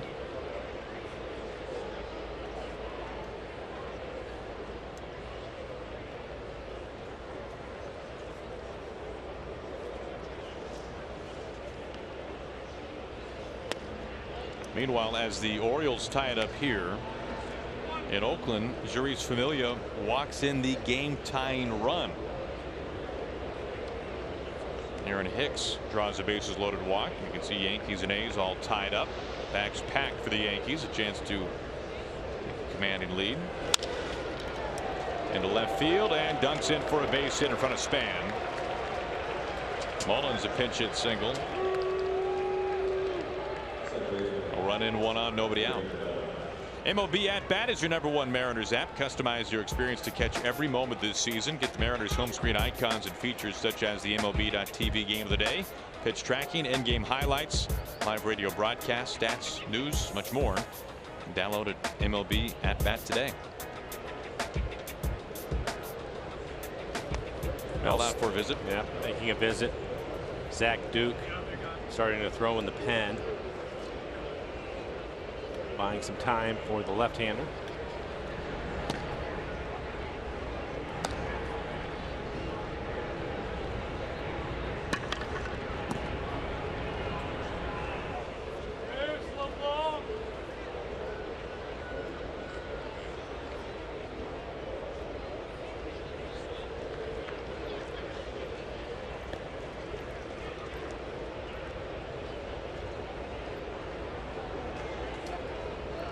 Mullins on base at first. Here is Valera, the second baseman. Cano playing in at third.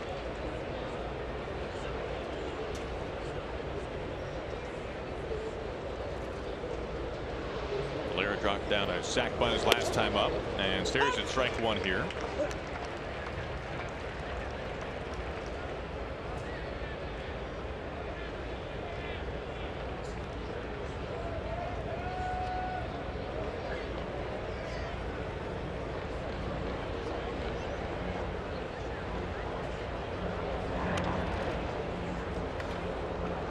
Watchful eye on Mullins.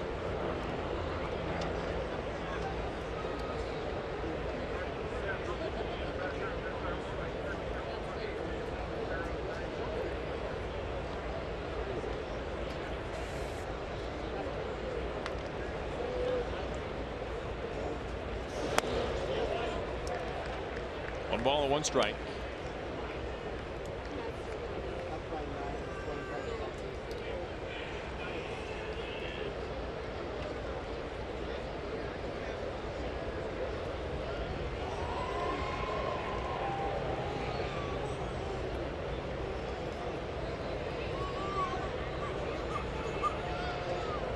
Mullins taken off.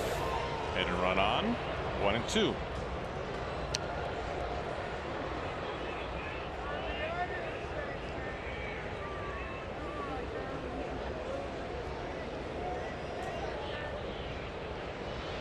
We've seen Buck Showalter throw out a sac bunt there, the hit and run, trying to make a little offense happen for the Orioles.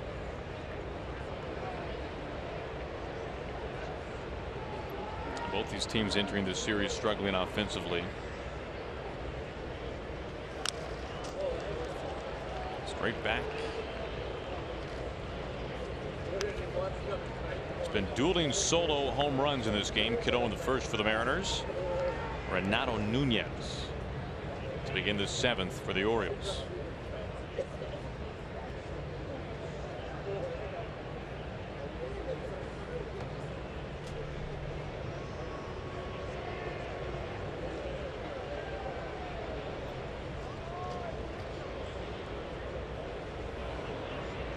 Warren long hold, the 1-2. He can't get to it over his leap. Mullins at his second. Valera his second hit tonight.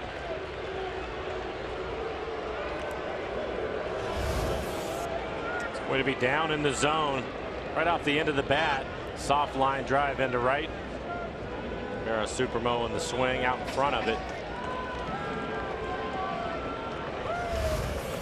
That's it for Warren. Duke warmed up and ready to go. Here comes Scott Service. We've got a pitching change.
This season, a Mariners double play means free jumbo jacks and Jack in the Box. By Money Tree, proud to make a donation to Mariners Care for every Mariners win. By CenturyLink, connecting you to the power of the digital world. And by BNSF Railway, sponsor of the BNSF Blast. Very beautiful day here in Seattle as the Mariners continuing the homestand. Tonight, the middle game of the series. Now Warren facing 3 batters, a home run, a couple of singles, and now it is up to Zach Duke. 61 appearances on the year, 4.2 ERA. Opponent's hitting .283. He's given up just the 1 home run, 43 strikeouts in 45 innings. Fastball in the upper 80s and a slider.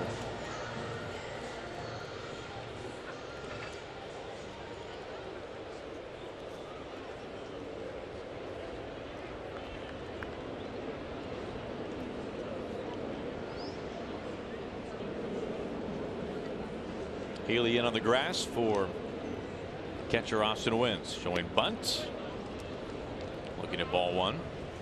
This is an interesting play. We have Cano at third base. Typically the hitter in this situation is going to try to bunt the ball towards third, and it's a read by the third baseman. He has to decide quickly whether the pitcher is going to have a play on it. So if they want to get the lead runner, they can, or he has to break in and field it himself.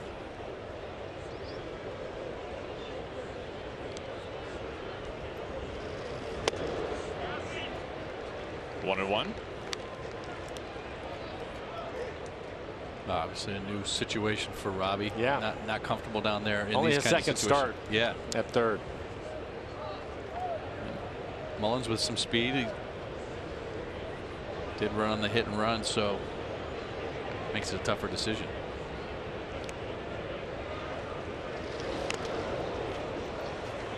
Now 1-2.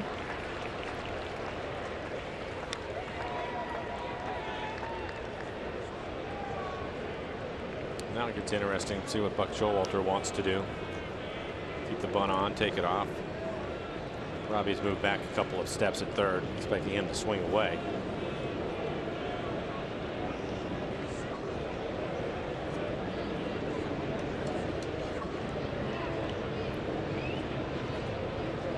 He's ready to swing. Not missing by much. 2 balls and 2 strikes to Wins.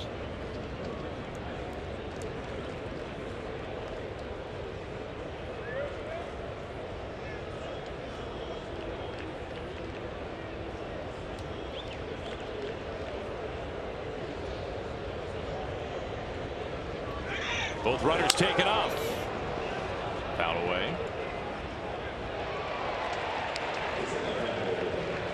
Well, I think Mariners catch a break there. Looked like Mullins had a huge jump at second base. Had third base stolen pretty easily.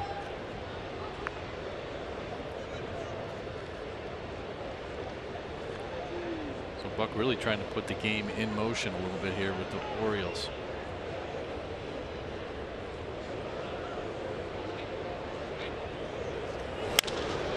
Into right field. Gamble comes in. Another spectacular catch by Ben Gamble in right field.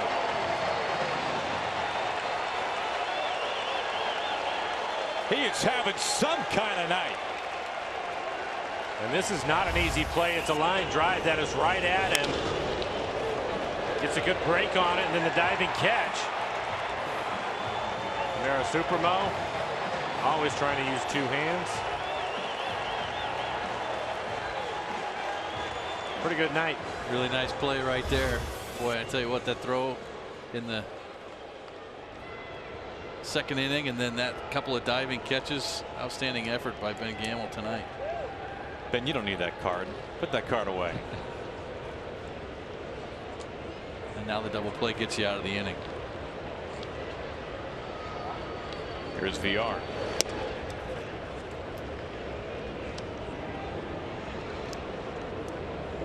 Now VR, a home run last night.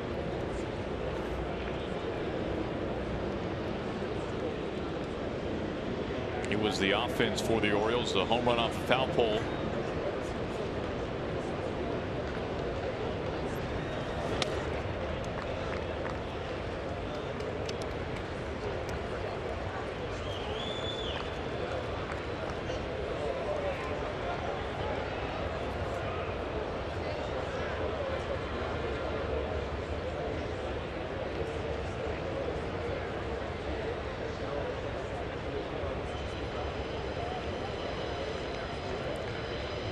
behind the count. Time call.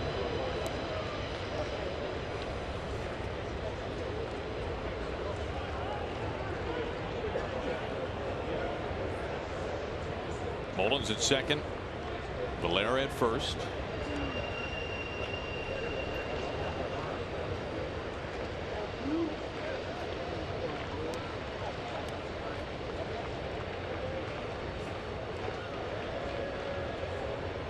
VR beginning the season in Milwaukee, coming over in the Jonathan Scope deal.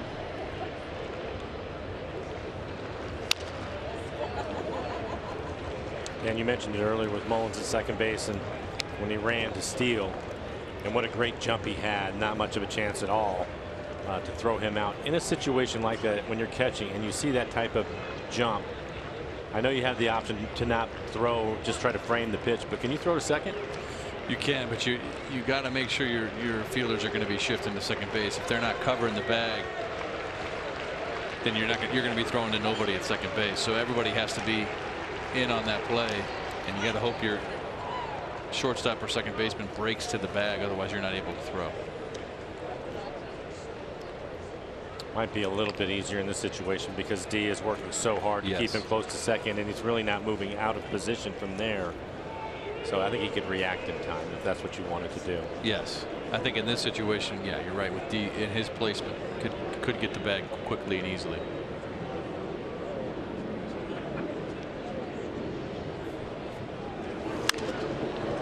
Full count.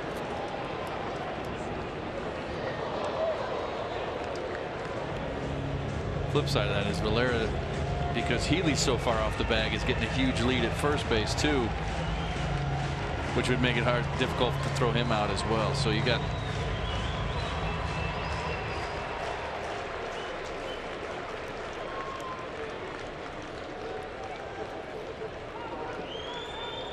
Orioles have tied this game in this 7th inning, threatening to take the lead.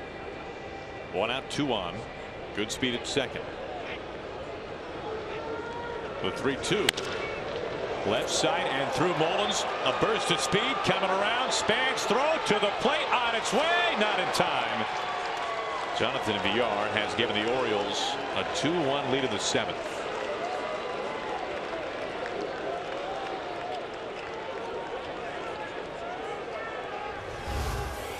Pitch middle away, rolls over on it, but he finds a hole on the left side of the infield. Mullins just too much speed. Strong throw by Span.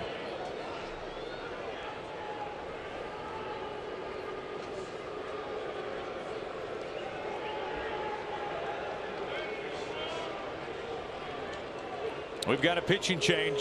Orioles now on top.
Mariners RBIs matter both on and off the field. For every Mariners RBI during the 2018 season, PACCAR makes a donation to the Page Ahead Children's Literacy Program. The Mariners thank PACCAR for their support in our community. been a difficult 7th for the Mariners. Warren, Duke, and now Vincent on the pitch.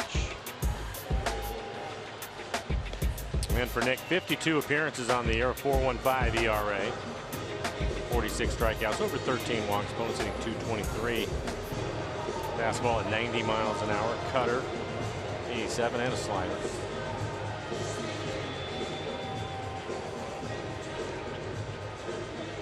Facing Joey Rickard, .238 hitter, batting second for the Orioles. Orioles held scoreless over the first 6 innings. They have scored twice here in the 7th to take the lead. Rickard a walk and a single tonight.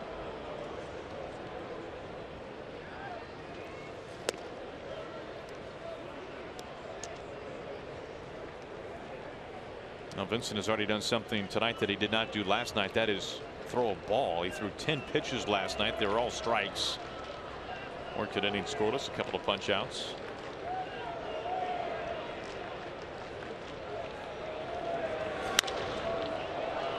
High lift out to left center. Haniger and Span. Denard to make the catch. Chance at Out at second and way out at second base. Now trying to get back. VR now throw home plate at the plate. He is safe.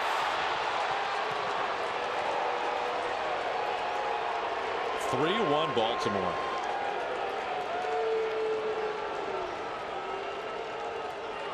A base running mistake turns into an extra run. There's the bobble by D, and that's the difference. It turned in plenty of time, but then had a tough time with the exchange, and that allowed him to score.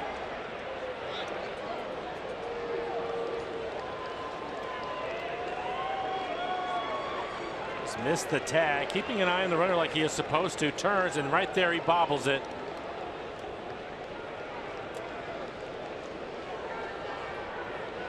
So a mistake on the bases turns into a run for Baltimore. That brings up Mancini.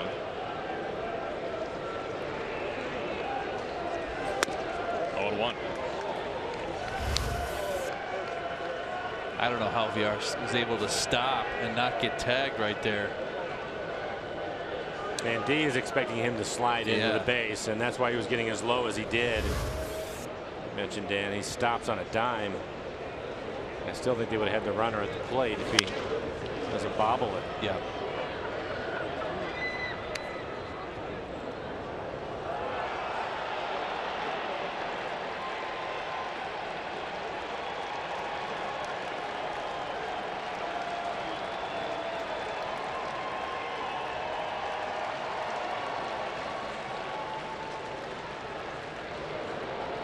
Three-run 7th for the Orioles.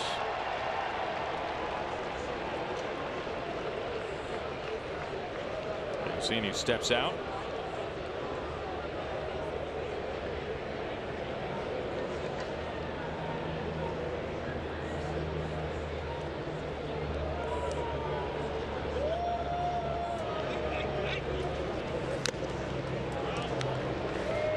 Remains 0-2.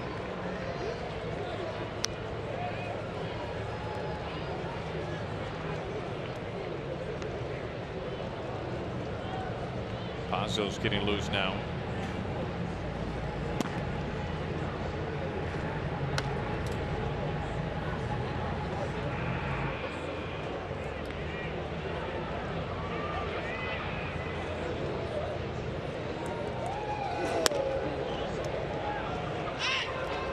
Now hung up over at second base. They throw back to keep an eye on VR, who slides in this time.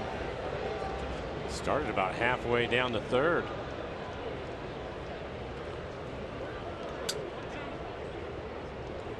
Can't figure out if he was trying to do a delay steal, but you don't ever see that at second base going to third. Strange deal for Villar out there.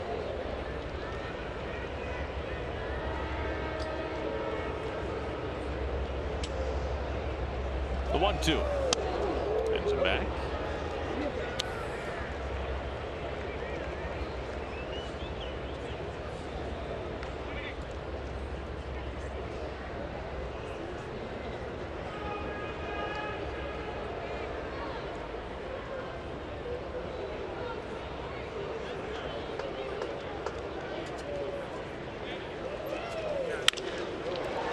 Gamble having a chase after this. It's into the corner off the very top of the wall. VR cruising home. Mancini headlong slide.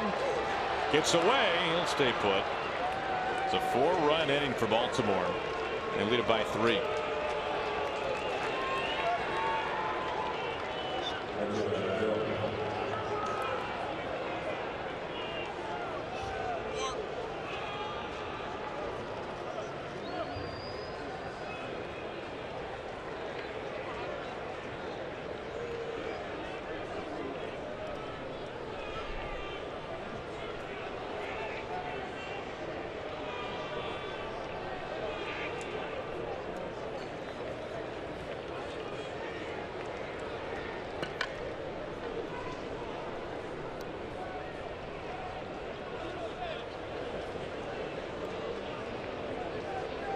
Unfortunately, 3 pitchers have combined for 4 runs here in the 7th inning.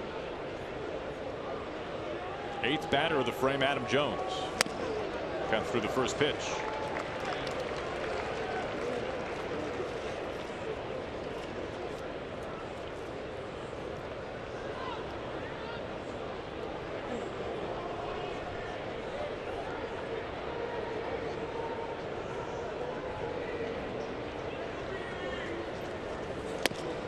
Two. Back to the Mancini slide of the double.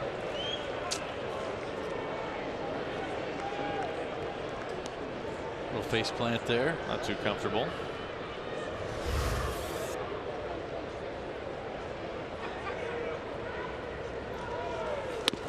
Three pitches gets Jones. An 8-batter, 4-run top of the 7th as we stretch. We've seen Ben Gamble, followed by the catcher David Freitas and D. Gordon, bottom 3rd coming up.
Lottery.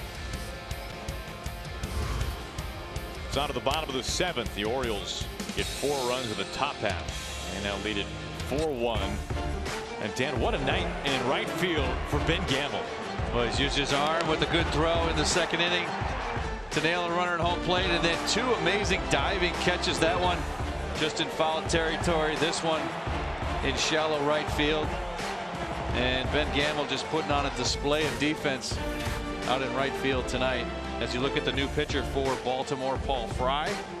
This will be Paul's 26th appearance on the year, the 0-1 record. 25 innings, 24 strikeouts, just 8 walks. Opponents hitting .250 against Paul. He'll feature a fastball at 92 and a slider at 84 miles an hour. Pinch hitter. Cameron Maben batting here in Gamble's spot. First pitch right back to Fry. 1 down. Well, the final line tonight, Dan, for Alex Cobb. Yeah, 6 innings. You see just the 4 hits. The 1 run, the home run by Cano. 3 walks, 2 strikeouts, 98 pitches on the night. A really nice night for Alex Cobb. controlled that bottom outside part of the plate, and then would surprise the right-handed hitters with that fastball in, and really held the Mariners in check after the home run to Cano in the first. One quick out, in steps catcher David Freitas, 1 for 2 tonight.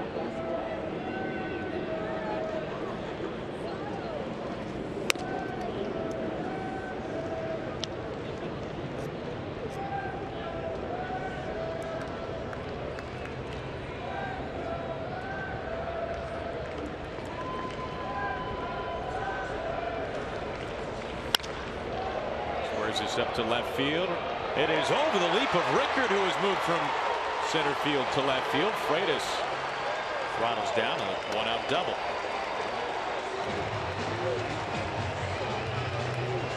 Well, Freitas hit the ball hard a couple of times tonight. This one to left center field. Gets to the gap, to the wall for the double.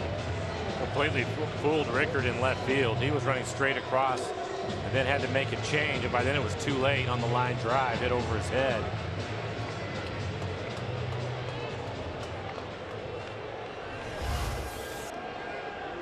Nice night for Freitas, back with the ball club.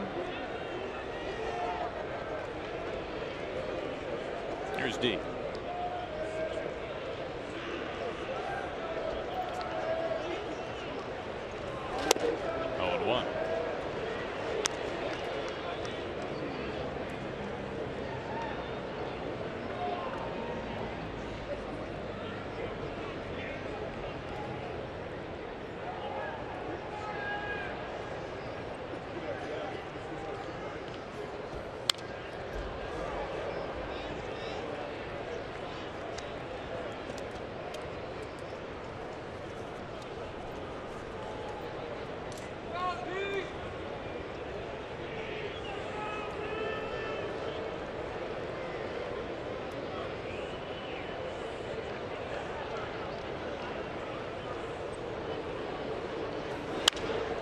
The A's and Yankees have played 7 now, and mentioned earlier the Yankees drew a bases loaded walk to tie that game at 1. And New York could not cash in with the bases still full, and they just got the 1 single run. That game remains tied through 7.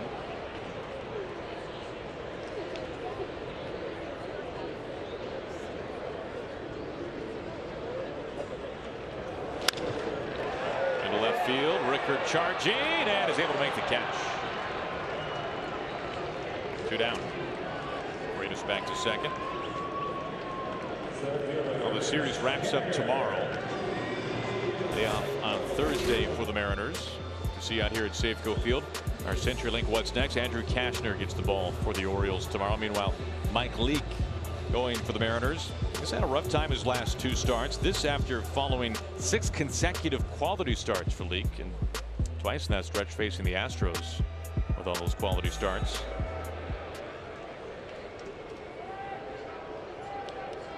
Haniger at the plate. Base hit earlier for Mitch. Now a 16-game hitting streak, continuing to add on to his career best.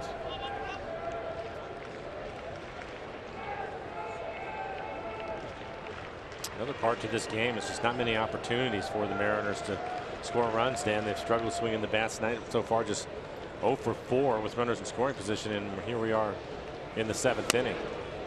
So not created many opportunities. One thing both these ball clubs have in common: they went into this season, both the Orioles and the Mariners, expecting lineups to churn out runs. Right, and the Mariners. Something we talked about before the game today. Yeah. Just the length of the Mariners lineup and what it looked like, and the possibilities of those things, and it just hasn't worked out. And we have seen it at times this year, right? It was a while ago at this point, but we have seen it. And it's just felt like when one guy has had a cold spell, it's been multiple guys go cold at the same time. And to your point, you look at it, Baltimore is 13th in runs scored, the Mariners 12th. Well, outside.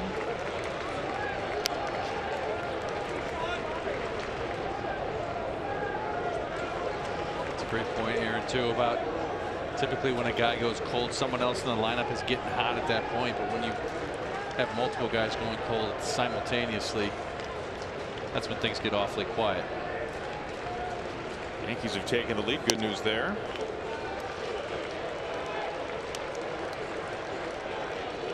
Yankees homering off Fernando Rodney.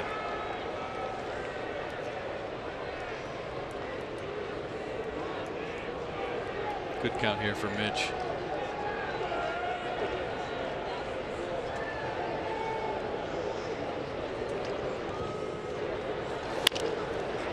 Little squibber.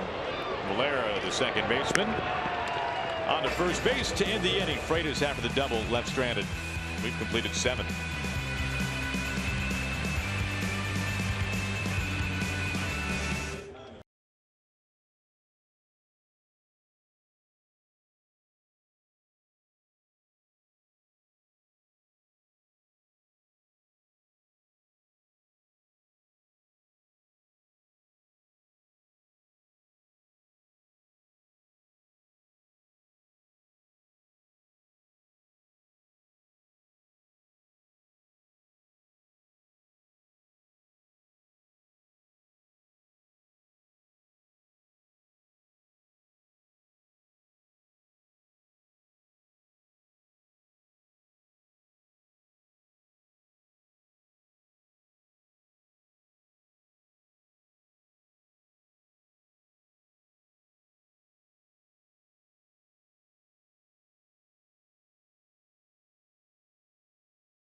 I love deals. I especially love deals when it comes to food, especially when that food is pizza. So here's the deal. All season long, Mariners fans have been enjoying a new offer called Deal of the Day. Now, each game, a different food item is available for at least 50% off the regular price. So join us here at Safeco Field tomorrow night when pizza by the slice is just $4 at all high cheese pizza stands. The offer is good from the time the gates open until the end of the game. That looks mighty tasty. Hey, by the way, congratulations to the Seattle Storm.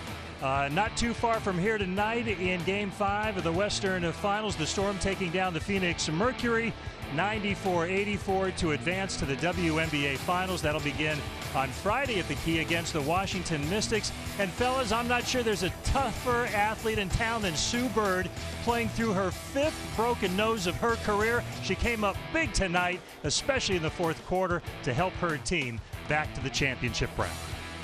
You know, 1 broken nose sounds like 1 too many. 5? Wow. My goodness. Congrats to the Storm. That's incredible. James Pazos will take over for the Mariners. Cameron Maben is now in center. Haniger has moved to right field. Gamble out of the game after Maben pinch hit for him.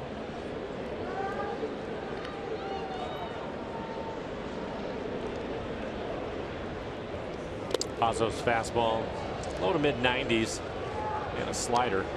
50 appearances on the year, 3.1 ERA, points hitting .247 against him, 36 strikeouts over 11 walks. He is the 4th reliever for the Mariners tonight.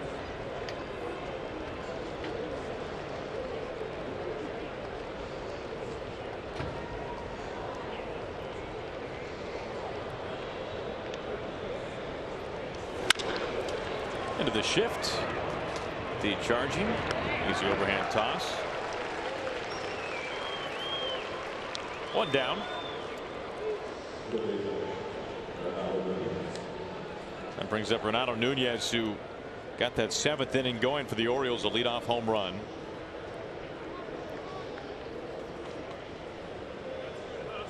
Turned out to be a 4-run 7th for Baltimore.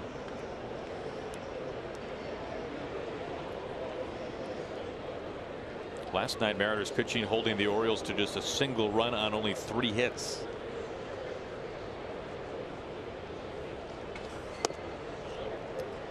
It's interesting. Jones and Davis in the middle of that lineup have been held pretty quiet. Davis with the only single. But it's been the bottom of the order for the Orioles that has really done the damage here tonight. A lot of household names: Ronaldo Nunez, Breivik Valera, Austin Wins. 1-1.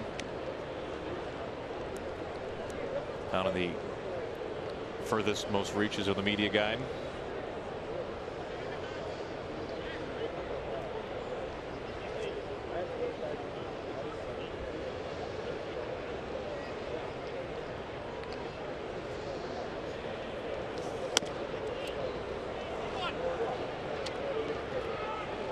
Two balls and a strike to Nunez.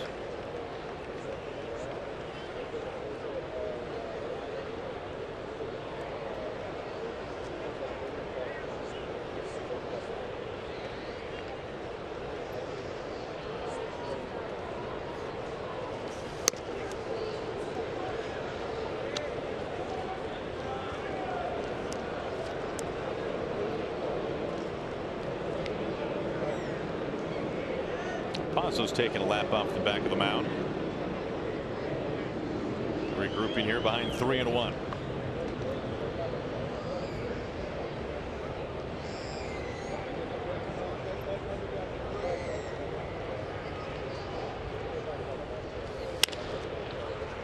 Soft little loop. Haley angling back. This is a tough play. Third hit tonight for Nunez.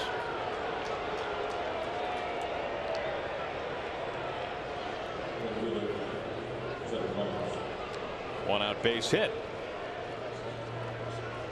And looking at Pazos this year, dominant in the first half. We've seen his velocity go down a couple of miles an hour to the point to where Scott had sent him out to work on some mechanical issues that he was having. But how much of that is just, I mentioned it, 50 appearances on this will be 51st. How much of that is just being tired at this point in the season?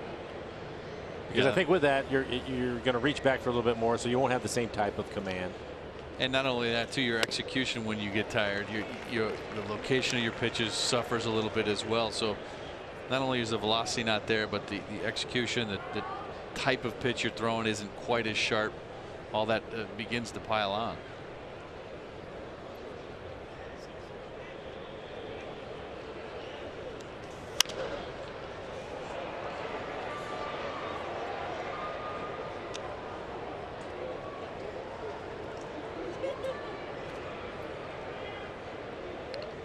Pazos ahead 0-2 on Mullins.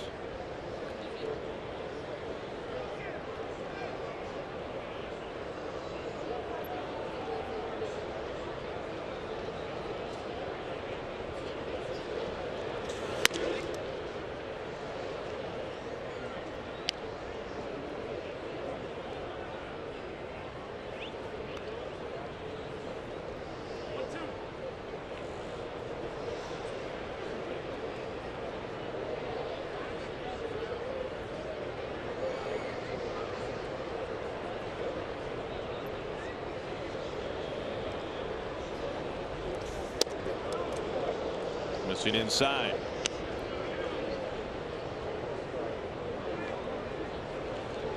And we know this, when Pazos has been right, when you look back to last year in particular, there aren't many lefties like him. A guy who can generate ground balls, who can also throw 96.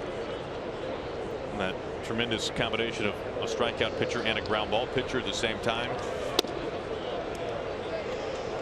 Well, Aaron, the other part about it too is after a couple of months with the way that he was pitching, he was the guy that was going to pitch the 7th inning. He'd worked his way into that role from pitching earlier into the game, working his way to the back end of the bullpen. That's how well he was throwing the baseball. And he was definitely gaining some high leverage situations for Scott.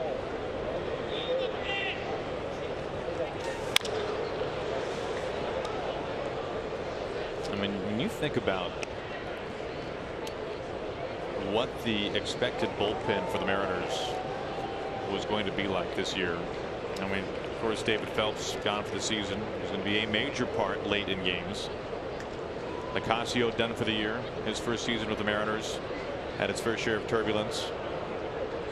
Of course, Pazos, as you mentioned, Mike, going down to AAA for a brief while. Lost some of his effectiveness. First time we'd seen that. Freitas on the logo. Dropped.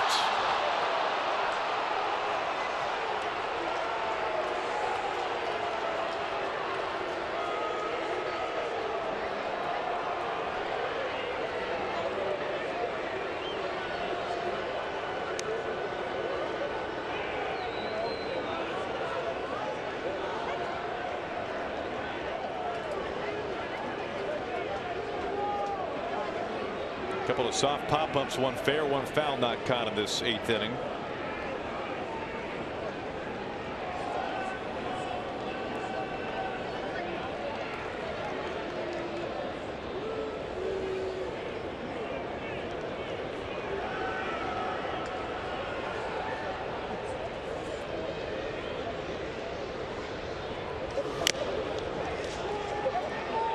And they can add to that list too, Dan Altavilla, who we saw Dan had just a lights out spring training. I mean, he threw the ball as well as we've ever seen him, probably. Maybe aside from when he first came up and he was dynamite. And of course, it's for the most part an injury filled season for Dan Altavilla, unfortunately. In spring training, he was 95 to 98 with just the most vicious slider outside of Diaz. Wipeout slider. Pitching with a lot of confidence. He had really figured out some mechanical issues as well. Mullins ball 4. Bradford getting loose now.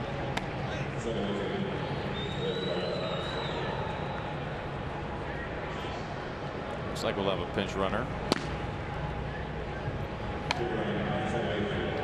Chase Peterson will run at second base.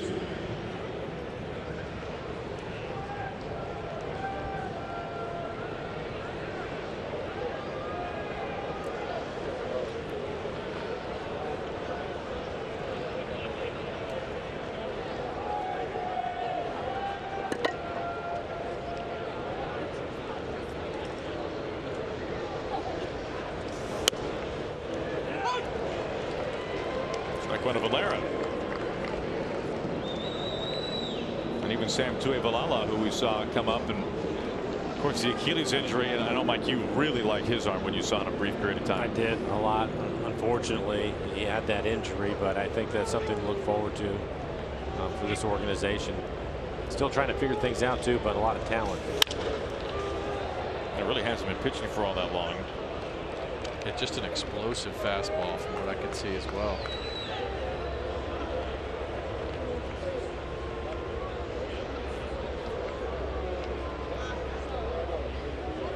One out, 2 on. And ahead 0-2 to Valera.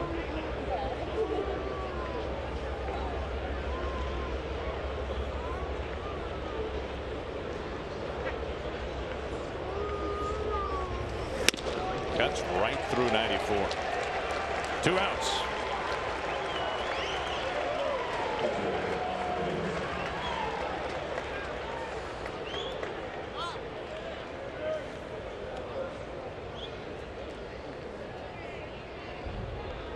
Here's the catcher. Austin wins.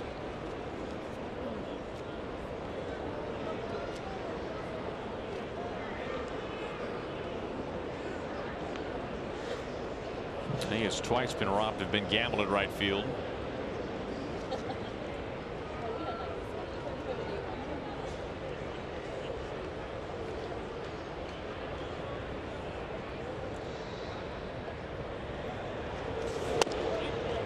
Backs him away, ball 1.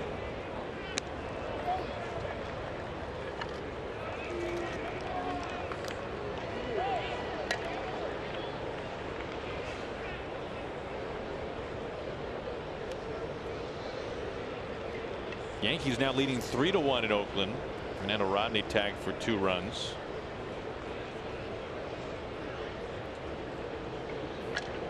Mariners pulling for the Yankees in that series. Yankees then will of course be coming to town beginning on Friday.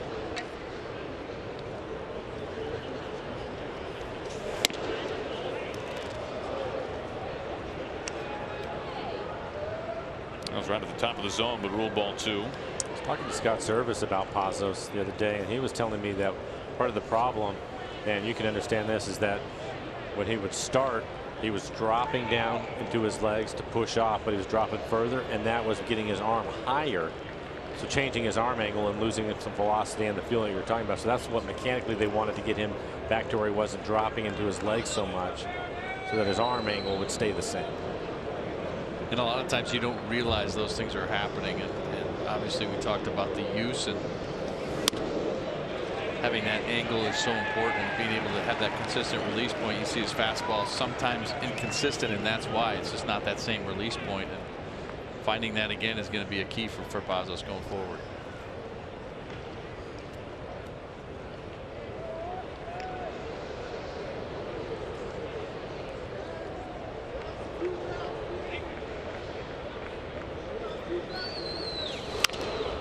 Two balls and 2 strikes. And he is somebody also that he has a slider, but he doesn't throw it very often. He basically is just going to use his fastball and go right after guys. So his velocity and command it's critical for him. Absolutely. He's got great life on his fastball, and when he's able to throw it where he wants to, it's explosive. And you're right, he uses that slider occasionally to put a guy away or just to put it in the back of their mind. Skimming quickly to Segura. Over to D. And get the force there on Mullins to send us to the bottom of the 8th. Segura, Cano, and Cruz come to the plate for the Mariners.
Hashtag Where I Root, presented by Alaska Airlines. Let's see who's rooting on the M's tonight. Stan, good enough to send this one in, hanging out with GM Jerry DePoto. All right, Stan, nice power play on your part. Also at the ballpark tonight, Mary Kate sending this in. They're celebrating Lauren's 21st out in the pen. Ladies, be safe. And Bob, looks like Bob and friends are living the sweet life in a suite here at Safeco Field. Hope you all having a good time. I know you'd enjoy it more if we can get a bit of a comeback, fellas. That's right. Thank you, Tom. Chase Peterson stays in the game at third base. Fry back on the mound. Segura leading things off on the home 8th.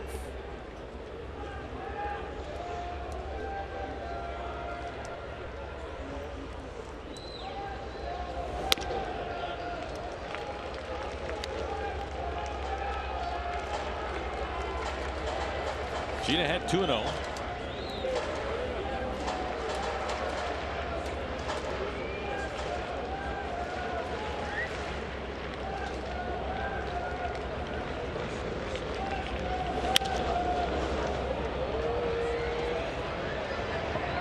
Cheney over for a look. Foul ball. Baltimore has a right-hander getting loose in the pen. It looks like Michael Gibbons.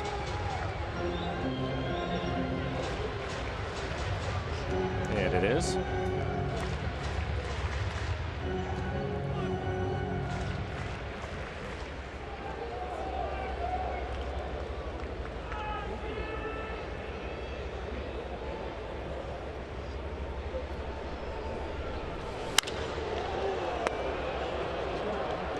Drifting towards right center. Mullins, who began this game on the bench, now in center field, makes the catch. 1 out. Here comes Cano, who's been on base all 3 times. A home run, a walk, and a single.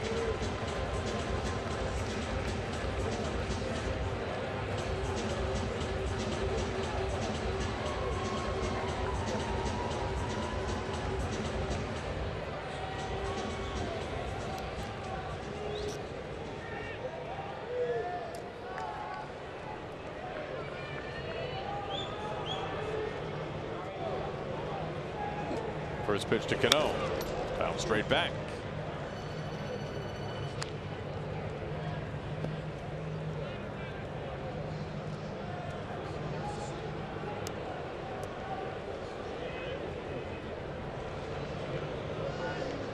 Now Robbie has been the offense. Mariners have been held off the board since the first.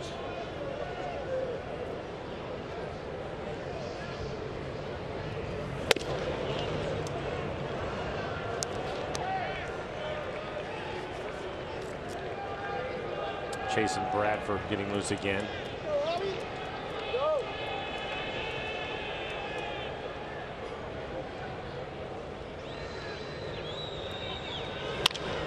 Up the middle, and Robbie on base for the 4th time.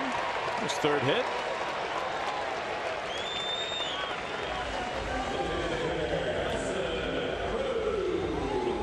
That brings up Nelly, who could put a dent into this lead. Breaking ball probably just off the outside corner. Doesn't try to do too much with it. Releases that top hand so he doesn't roll over on the pitch. Pick up another hit. A little slider from Fry. Taking a page. Robbie hitting that home run on that pitch inside earlier in the ball game, so tried to stay away from him for the most part the rest of the way.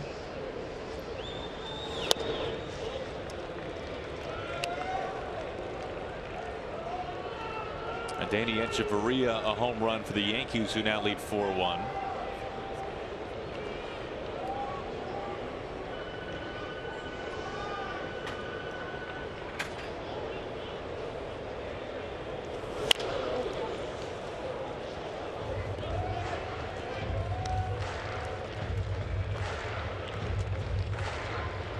Ball to strike to Nelson.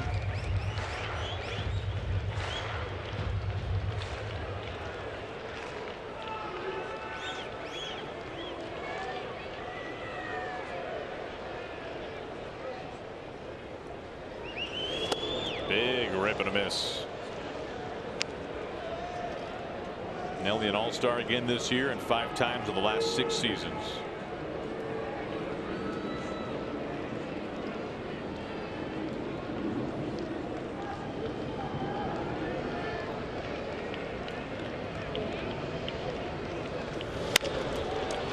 Off of the pitcher. Dies. Bare hand to first. Not in time. Peterson's throw a step late. Infield base hit. Nelson Cruz. Mariners have a couple of men on base. About Nelson when we were in Oakland was not running well after fouling that ball off of his foot. Just enough to beat it out.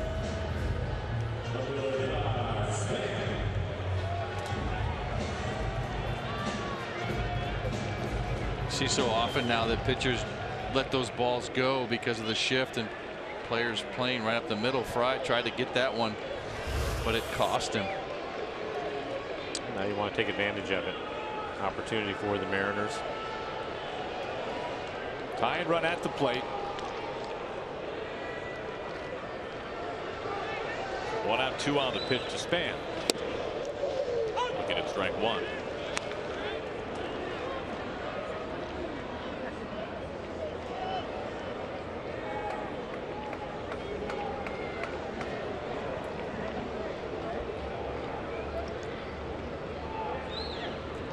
Mariners 0 for 5 tonight with runners in scoring position.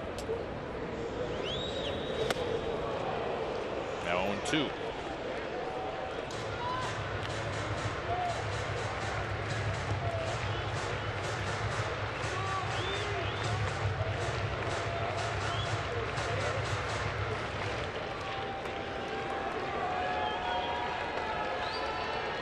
Span good numbers in situations like this so far this season.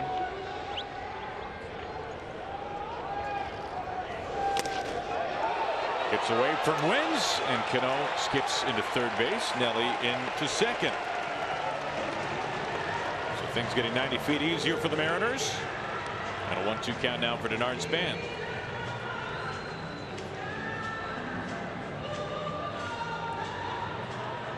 It'll be a wild pitch.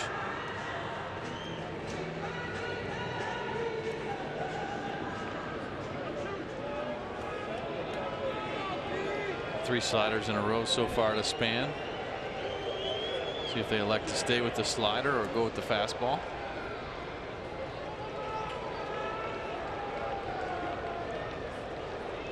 The 1-2. The breaking ball again.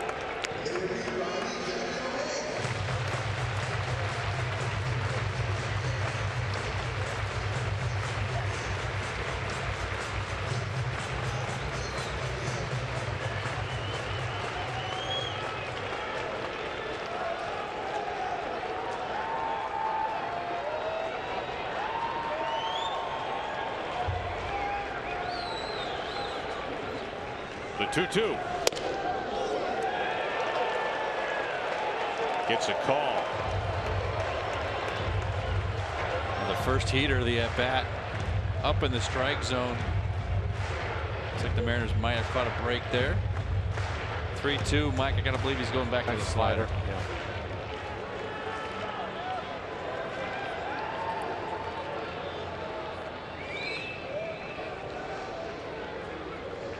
Now the payoff to Span. The slider outside, bases loaded. And Buck Showalter quickly out of the dugout. He's going to get Michael Givens, the right-hander, hard-throwing right-hander for Baltimore. Well, the Mariners making some noise here in the bottom of the 8th. 1 out, runners all around. Healy coming to the plate. Go-ahead run about to dig in here in the 8th inning.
Coming to the plate with the bases loaded, 1 out, bottom of the 8th, facing a new pitcher, Michael Givens, out the mound for Buck Showalter. 58 appearances on the year, a 4.76 ERA, so he has struggled at times. 69 strikeouts though, and 62 and a third. Opponents hitting .254. Has given up 3 home runs this year. Fastball at 95 miles an hour. Slider changeup.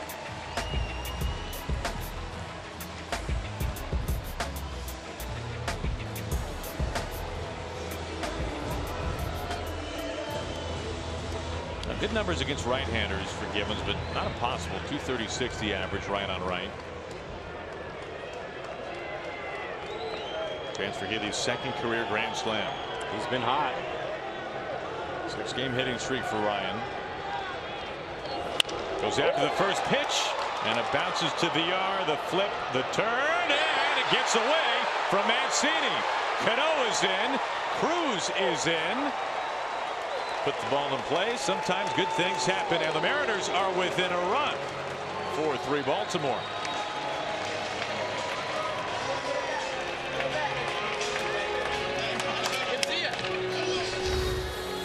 Well, this looked like it was going to be routine. Primera Supermo.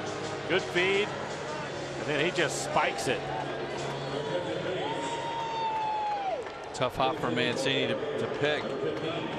Looks as if he had a changeup grip. Yeah, it looks like he got a fistful of baseball instead of getting it out in his fingers and just was not able to recoup his grip.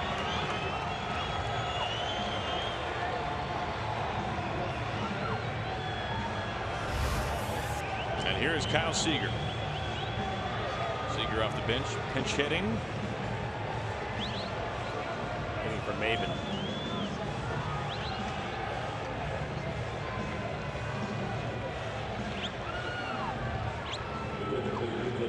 Pinch runner for Healy. Negrona, we saw last time make his Mariners debut in the same situation. A couple of games this year in the National League for the Diamondbacks. And Christopher Negrona running here.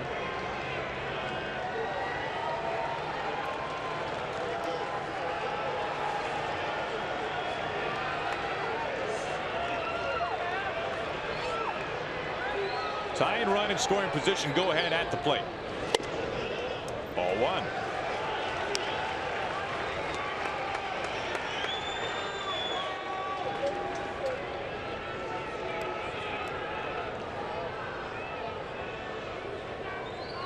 Outfield is straight up. They are the shortstop playing towards the middle of the diamond. And a good count for Kyle.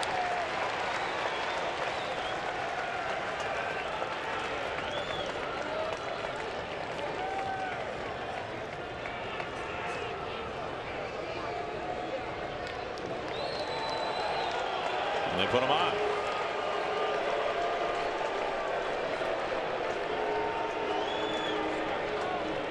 Freitas to do it, but we're going to get another pinch hitter.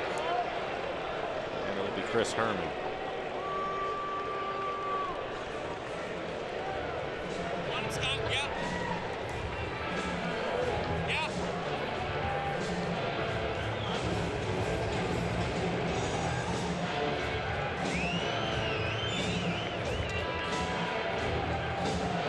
Freitas a strong night, couple of base hits.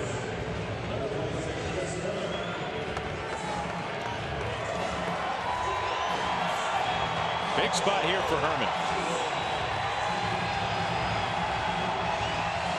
Mariners with 2 runs in already.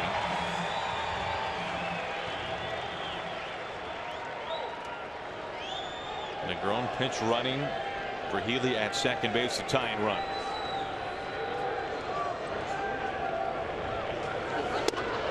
Ball one.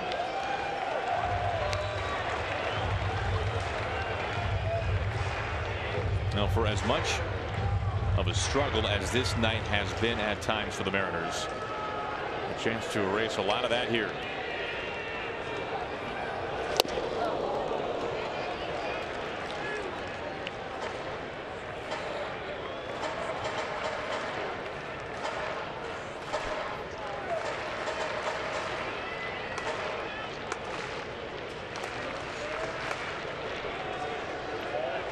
Two on, 2 out. The 1-1. He goes.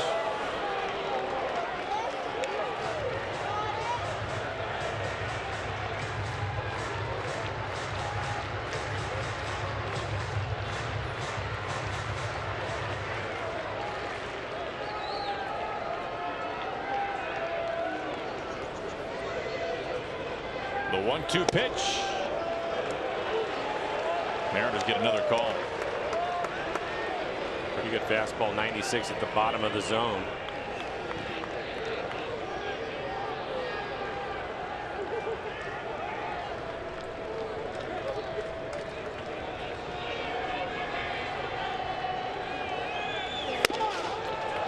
Full count.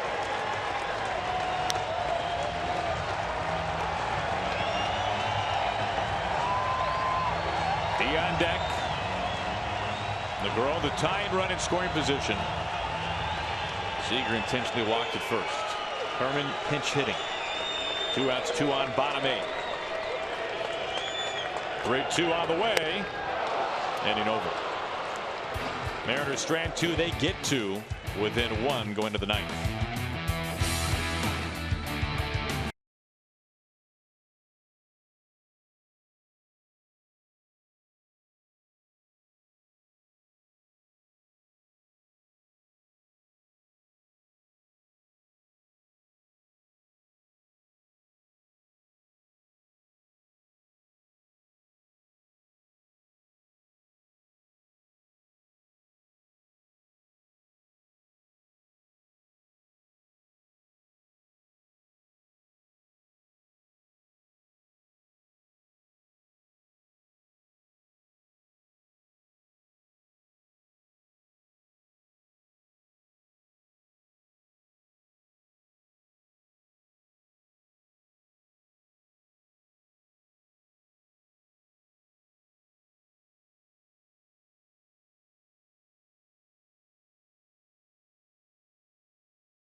As we go to the 9th, what else is going on around the division and the chase for that wild card? Yankees, good news here, leading the A's 4-1, and now 5-1. They've just tacked on another run in the Coliseum against Oakland. Some good news there. Our jet closing easy to use standings as the Mariners 8.5 in back of first place in the West. The Mariners, more importantly, or pressingly rather, 5.5 in back of the A's for that second wild card. Yankees, of course, the top wild card team in the American League right now. That's a big series for the Yanks and the A's going on in the Coliseum. Jason Bradford up on the mound to work the 9th. This will be his 40th appearance, a 5-0 record, 3.19 ERA. Opponent's hitting .250 against him. Fastball in the low 90s and a slider.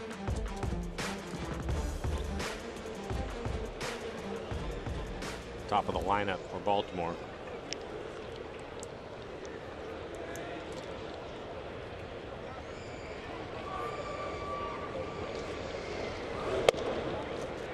Strike 1.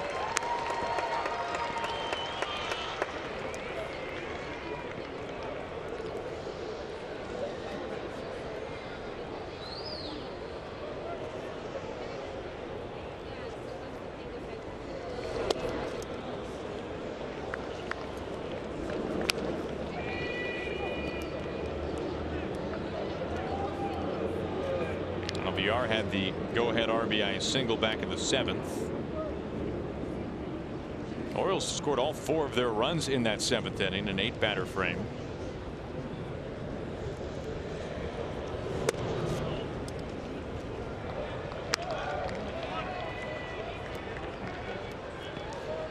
A lot of changes for the Mariners. Seager stays in at third. Cano goes third to first. Herman doing the catching.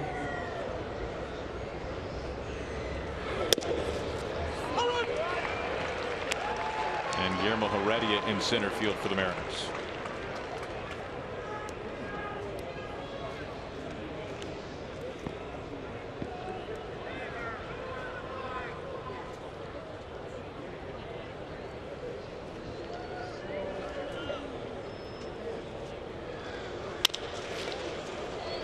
This is bounding quickly into right field. Past D. Second hit tonight for VR. VR having a pretty strong first couple of games here in Seattle.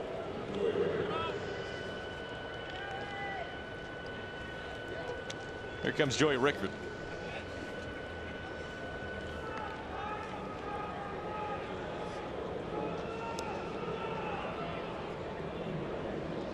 VR 9 out of 10 in stolen base attempts, so Bradford will be keeping an eye on him. Look at his numbers, including his time this year in the National League with the Brewers. 23 steals and 26 tries. Had over 60 steals a couple of years ago to lead the majors.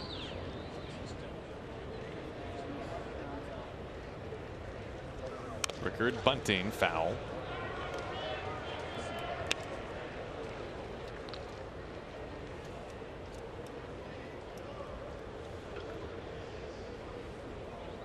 Third or fourth sacrifice attempt that we've seen tonight from Baltimore. Elias warming.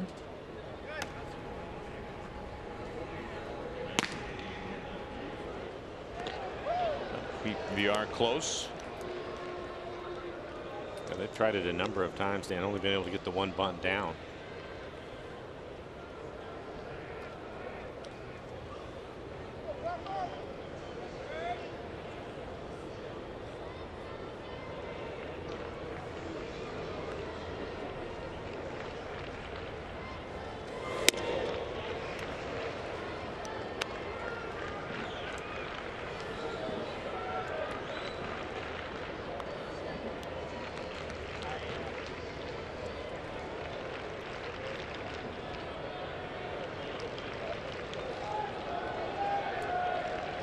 Back to first.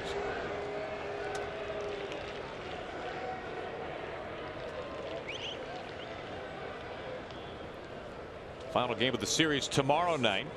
7:10 our first pitch time. Mike Leake, Andrew Kashner, our pitching matchup.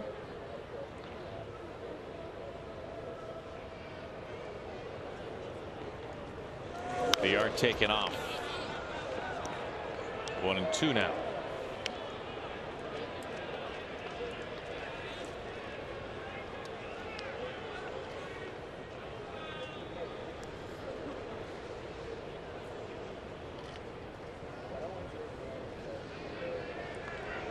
On the bottom of this ninth inning, the Mariners will have Gordon, Haniger, and Segura coming to the plate.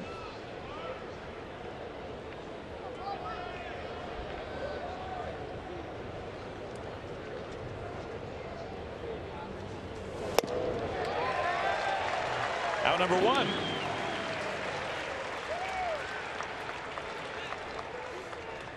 Pretty good slider from Bradford on the outside corner, right at the knees.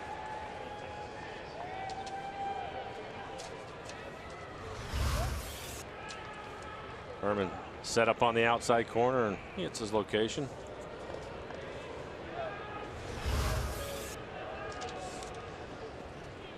One out, one on. Mancini, the batter.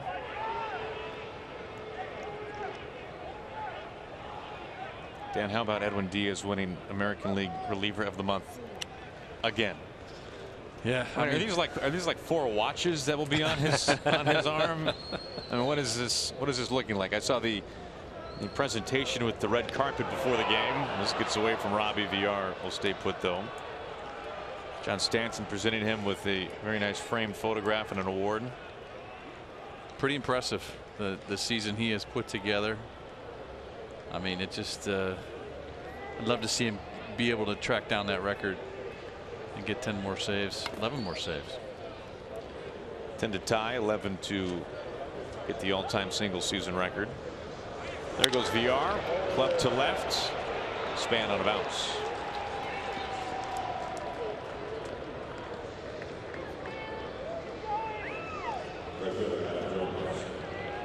One out, 2 on for Adam Jones.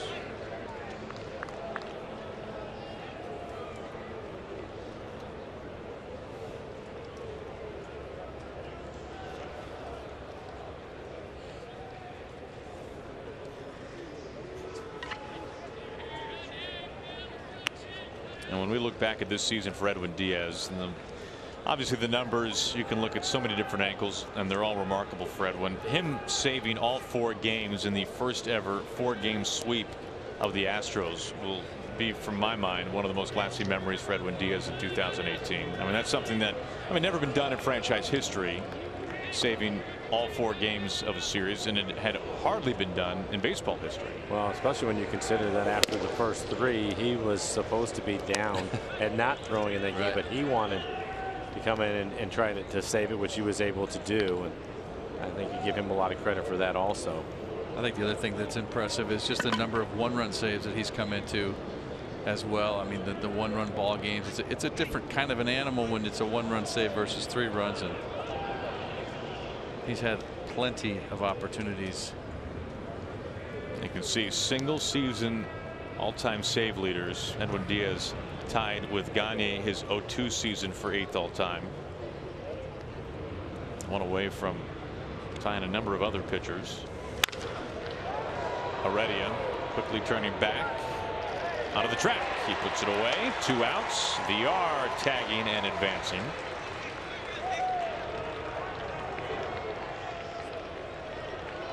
Two down runners on the corners. And Scott will get Elias to face Chris Davis.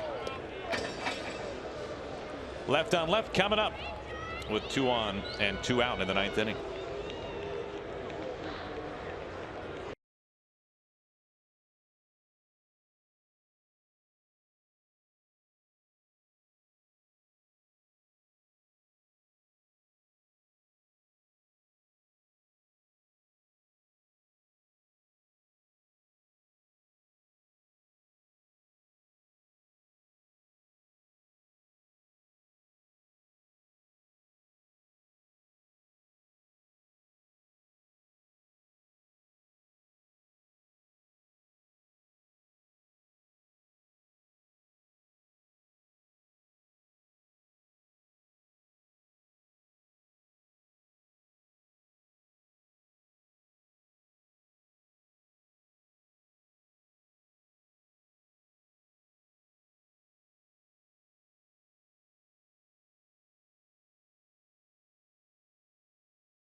Elias inherits, facing Chris Davis here in the 9th inning. Mariners trailing 4-3.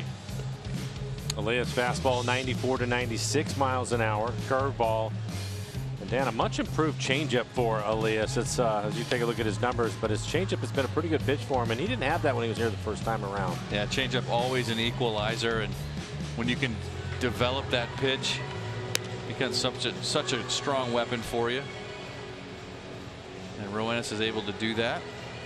Big situation here. Got to be able to hold these Orioles to just the 1-run lead as we go into the 9th, and give the Mariners offense a chance to win this game from behind. And for Elias, then he just needs to locate. Davis has struggled this year. We've talked about that, and I think we'll probably see his curveball a little bit more than his changeup to Davis, the left-handed hitter.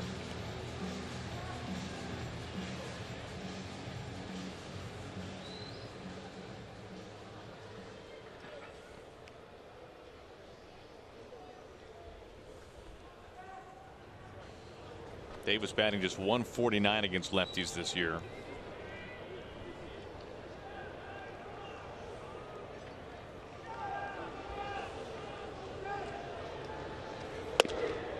Stares at strike 1. 95 miles an hour. Pretty good fastball.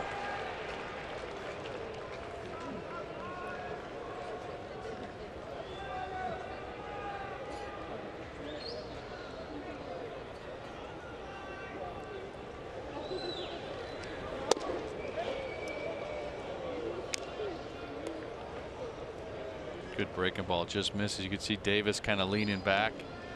Didn't want any part of that.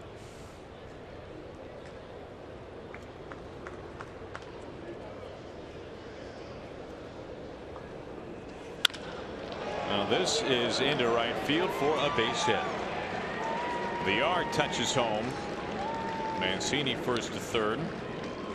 And Davis here in the 9th inning gives the Orioles a little patting, now 5-3.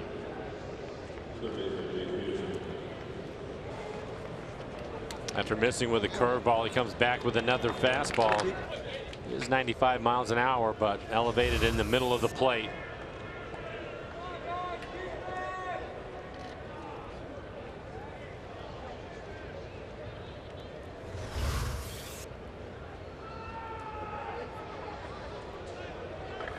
Here's Peterson.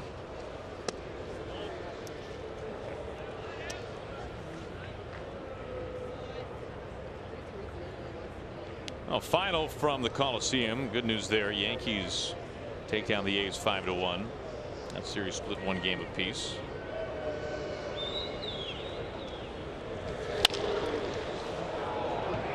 Well, the bullpen last night was masterful for the Mariners. In back of Erasmo Ramirez, who went 5 1/3. Mariners bullpen last night went 3 2/3 inning without getting up a hit. Different story tonight, though. Yeah, Scott was hoping for the same tonight, but it hasn't worked out that way.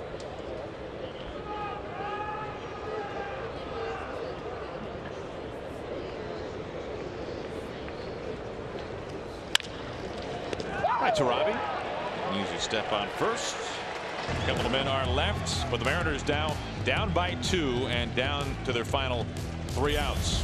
We'll be seeing D. Gordon, then back to the top of the order, Mitch Haniger and Gene Segura, when we go to the last of the 9th.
The Mariners down by 2, down to their final 3 outs, and Gibbons back up on the mound, the right-hander for the Orioles.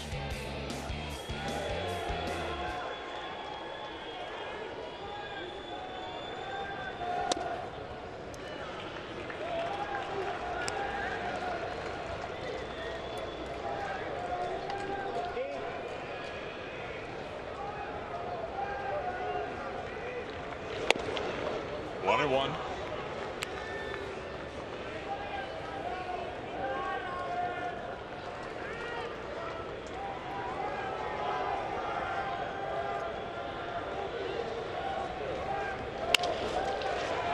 Wide at first. Mancini, foot race is on. Headlong slide, and they got him.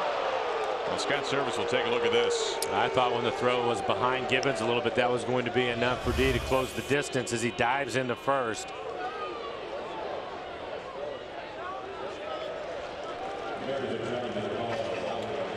What do you have to lose at this point, right? Yeah, then we'll take a look at it.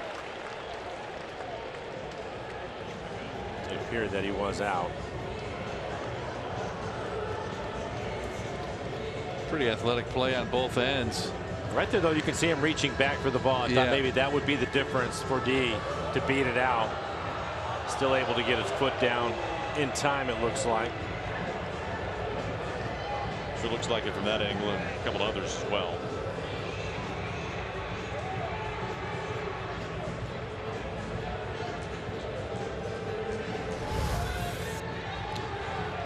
Call confirmed.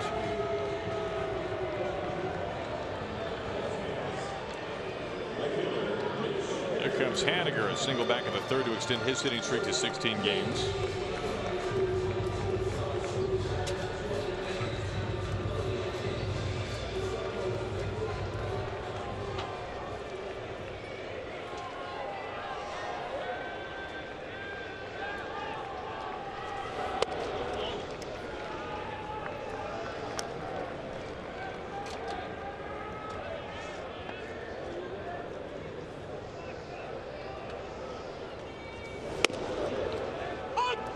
Ball and a strike.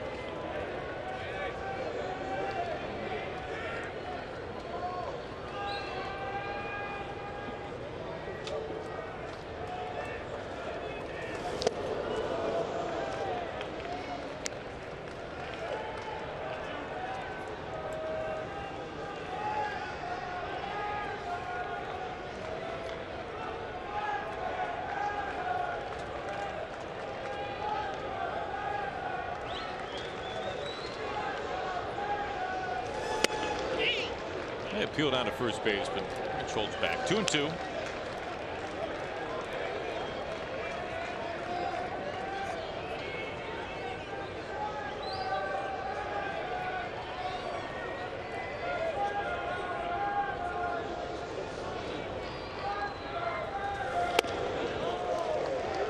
Now full count.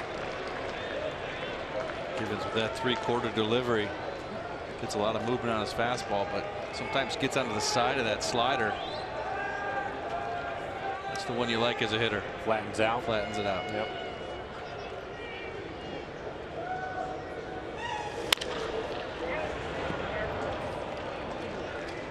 Count remains 3-2.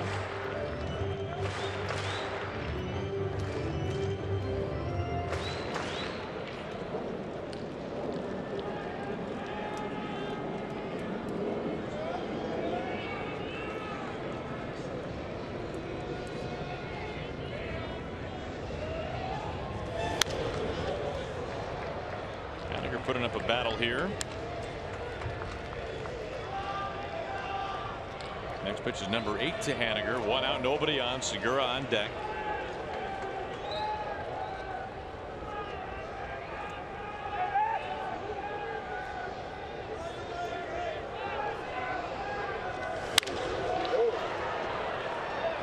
Adam Jones ranging back into the corner, leaping, and can't make the catch.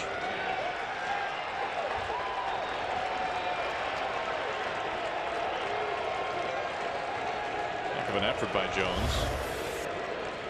Trying to time it. Ball slicing away from him. Just out of his reach.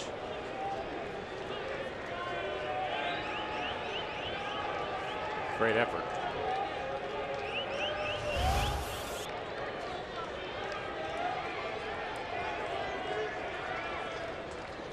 Pitch number 9 to Haniger. He goes. 2 outs. 9th pitch. Borderline top of the zone. Not able to check his swing. Now the Gene Segura. Keep it going.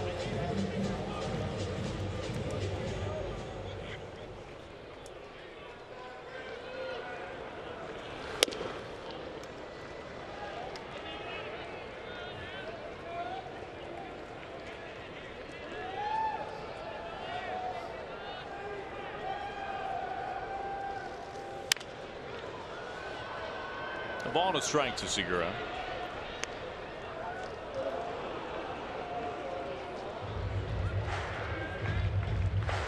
Mike Leake going for the Mariners tomorrow night in the series finale. A day off on Thursday. Then the Yankees coming to town for a 3-game series. VR, the shortstop. That is the ball game, and on a night where the A's lose, the Mariners fail to gain ground. Well, I think you look at it. We mentioned it last night. The bullpen was really good today. They struggled in the 7th inning. That's when Baltimore scored the 4 runs, but also just didn't do much offensively tonight, Dan. They were helped out by the error that gave them a couple of runs, but really they just didn't swing the bats well. Yeah, not able to get a lot of scoring chances like you mentioned, and not able to drive anybody in. A nice job today, Wade LeBlanc, for 6 innings, and just bullpen just not able to hold it, and hopefully they can turn it around tomorrow night. Yeah, LeBlanc was spectacular once again. Well, Mariners post game presented by Alaska Airlines begins right now. Hyphen Ange, it's all yours. All right, Aaron, thanks. You know, we lamented the missed opportunities down in Oakland, and here's another one that the Mariners have missed out on against the worst team in all of baseball, and they just couldn't capitalize on it. Yeah, we talked about in the pregame trying to get a sweep. Again, big expectations, but this is literally the worst team in baseball. They do a lot of things poorly, and that's a chance for you to jump on that. But again, Wade LeBlanc was really good. 68 pitches through 6 innings. Scott Service elects to go to that bullpen. It worked out last night. Tonight, not the case. They just could not get the big outs when they needed to. Adam Warren and Zach Duke. That was a tough one in that 7th inning, and tough for Wade LeBlanc too. Yeah, we will talk about LeBlanc and heap some praise on him. He certainly deserved it tonight. He put his team in a position to win, and the Orioles will have to lose their 100th game somewhere else, perhaps against the Tampa Bay Rays. That's where they are headed next, because the best that the Mariners can do is to hand them their 99th loss tomorrow. Orioles take game 2 5-3.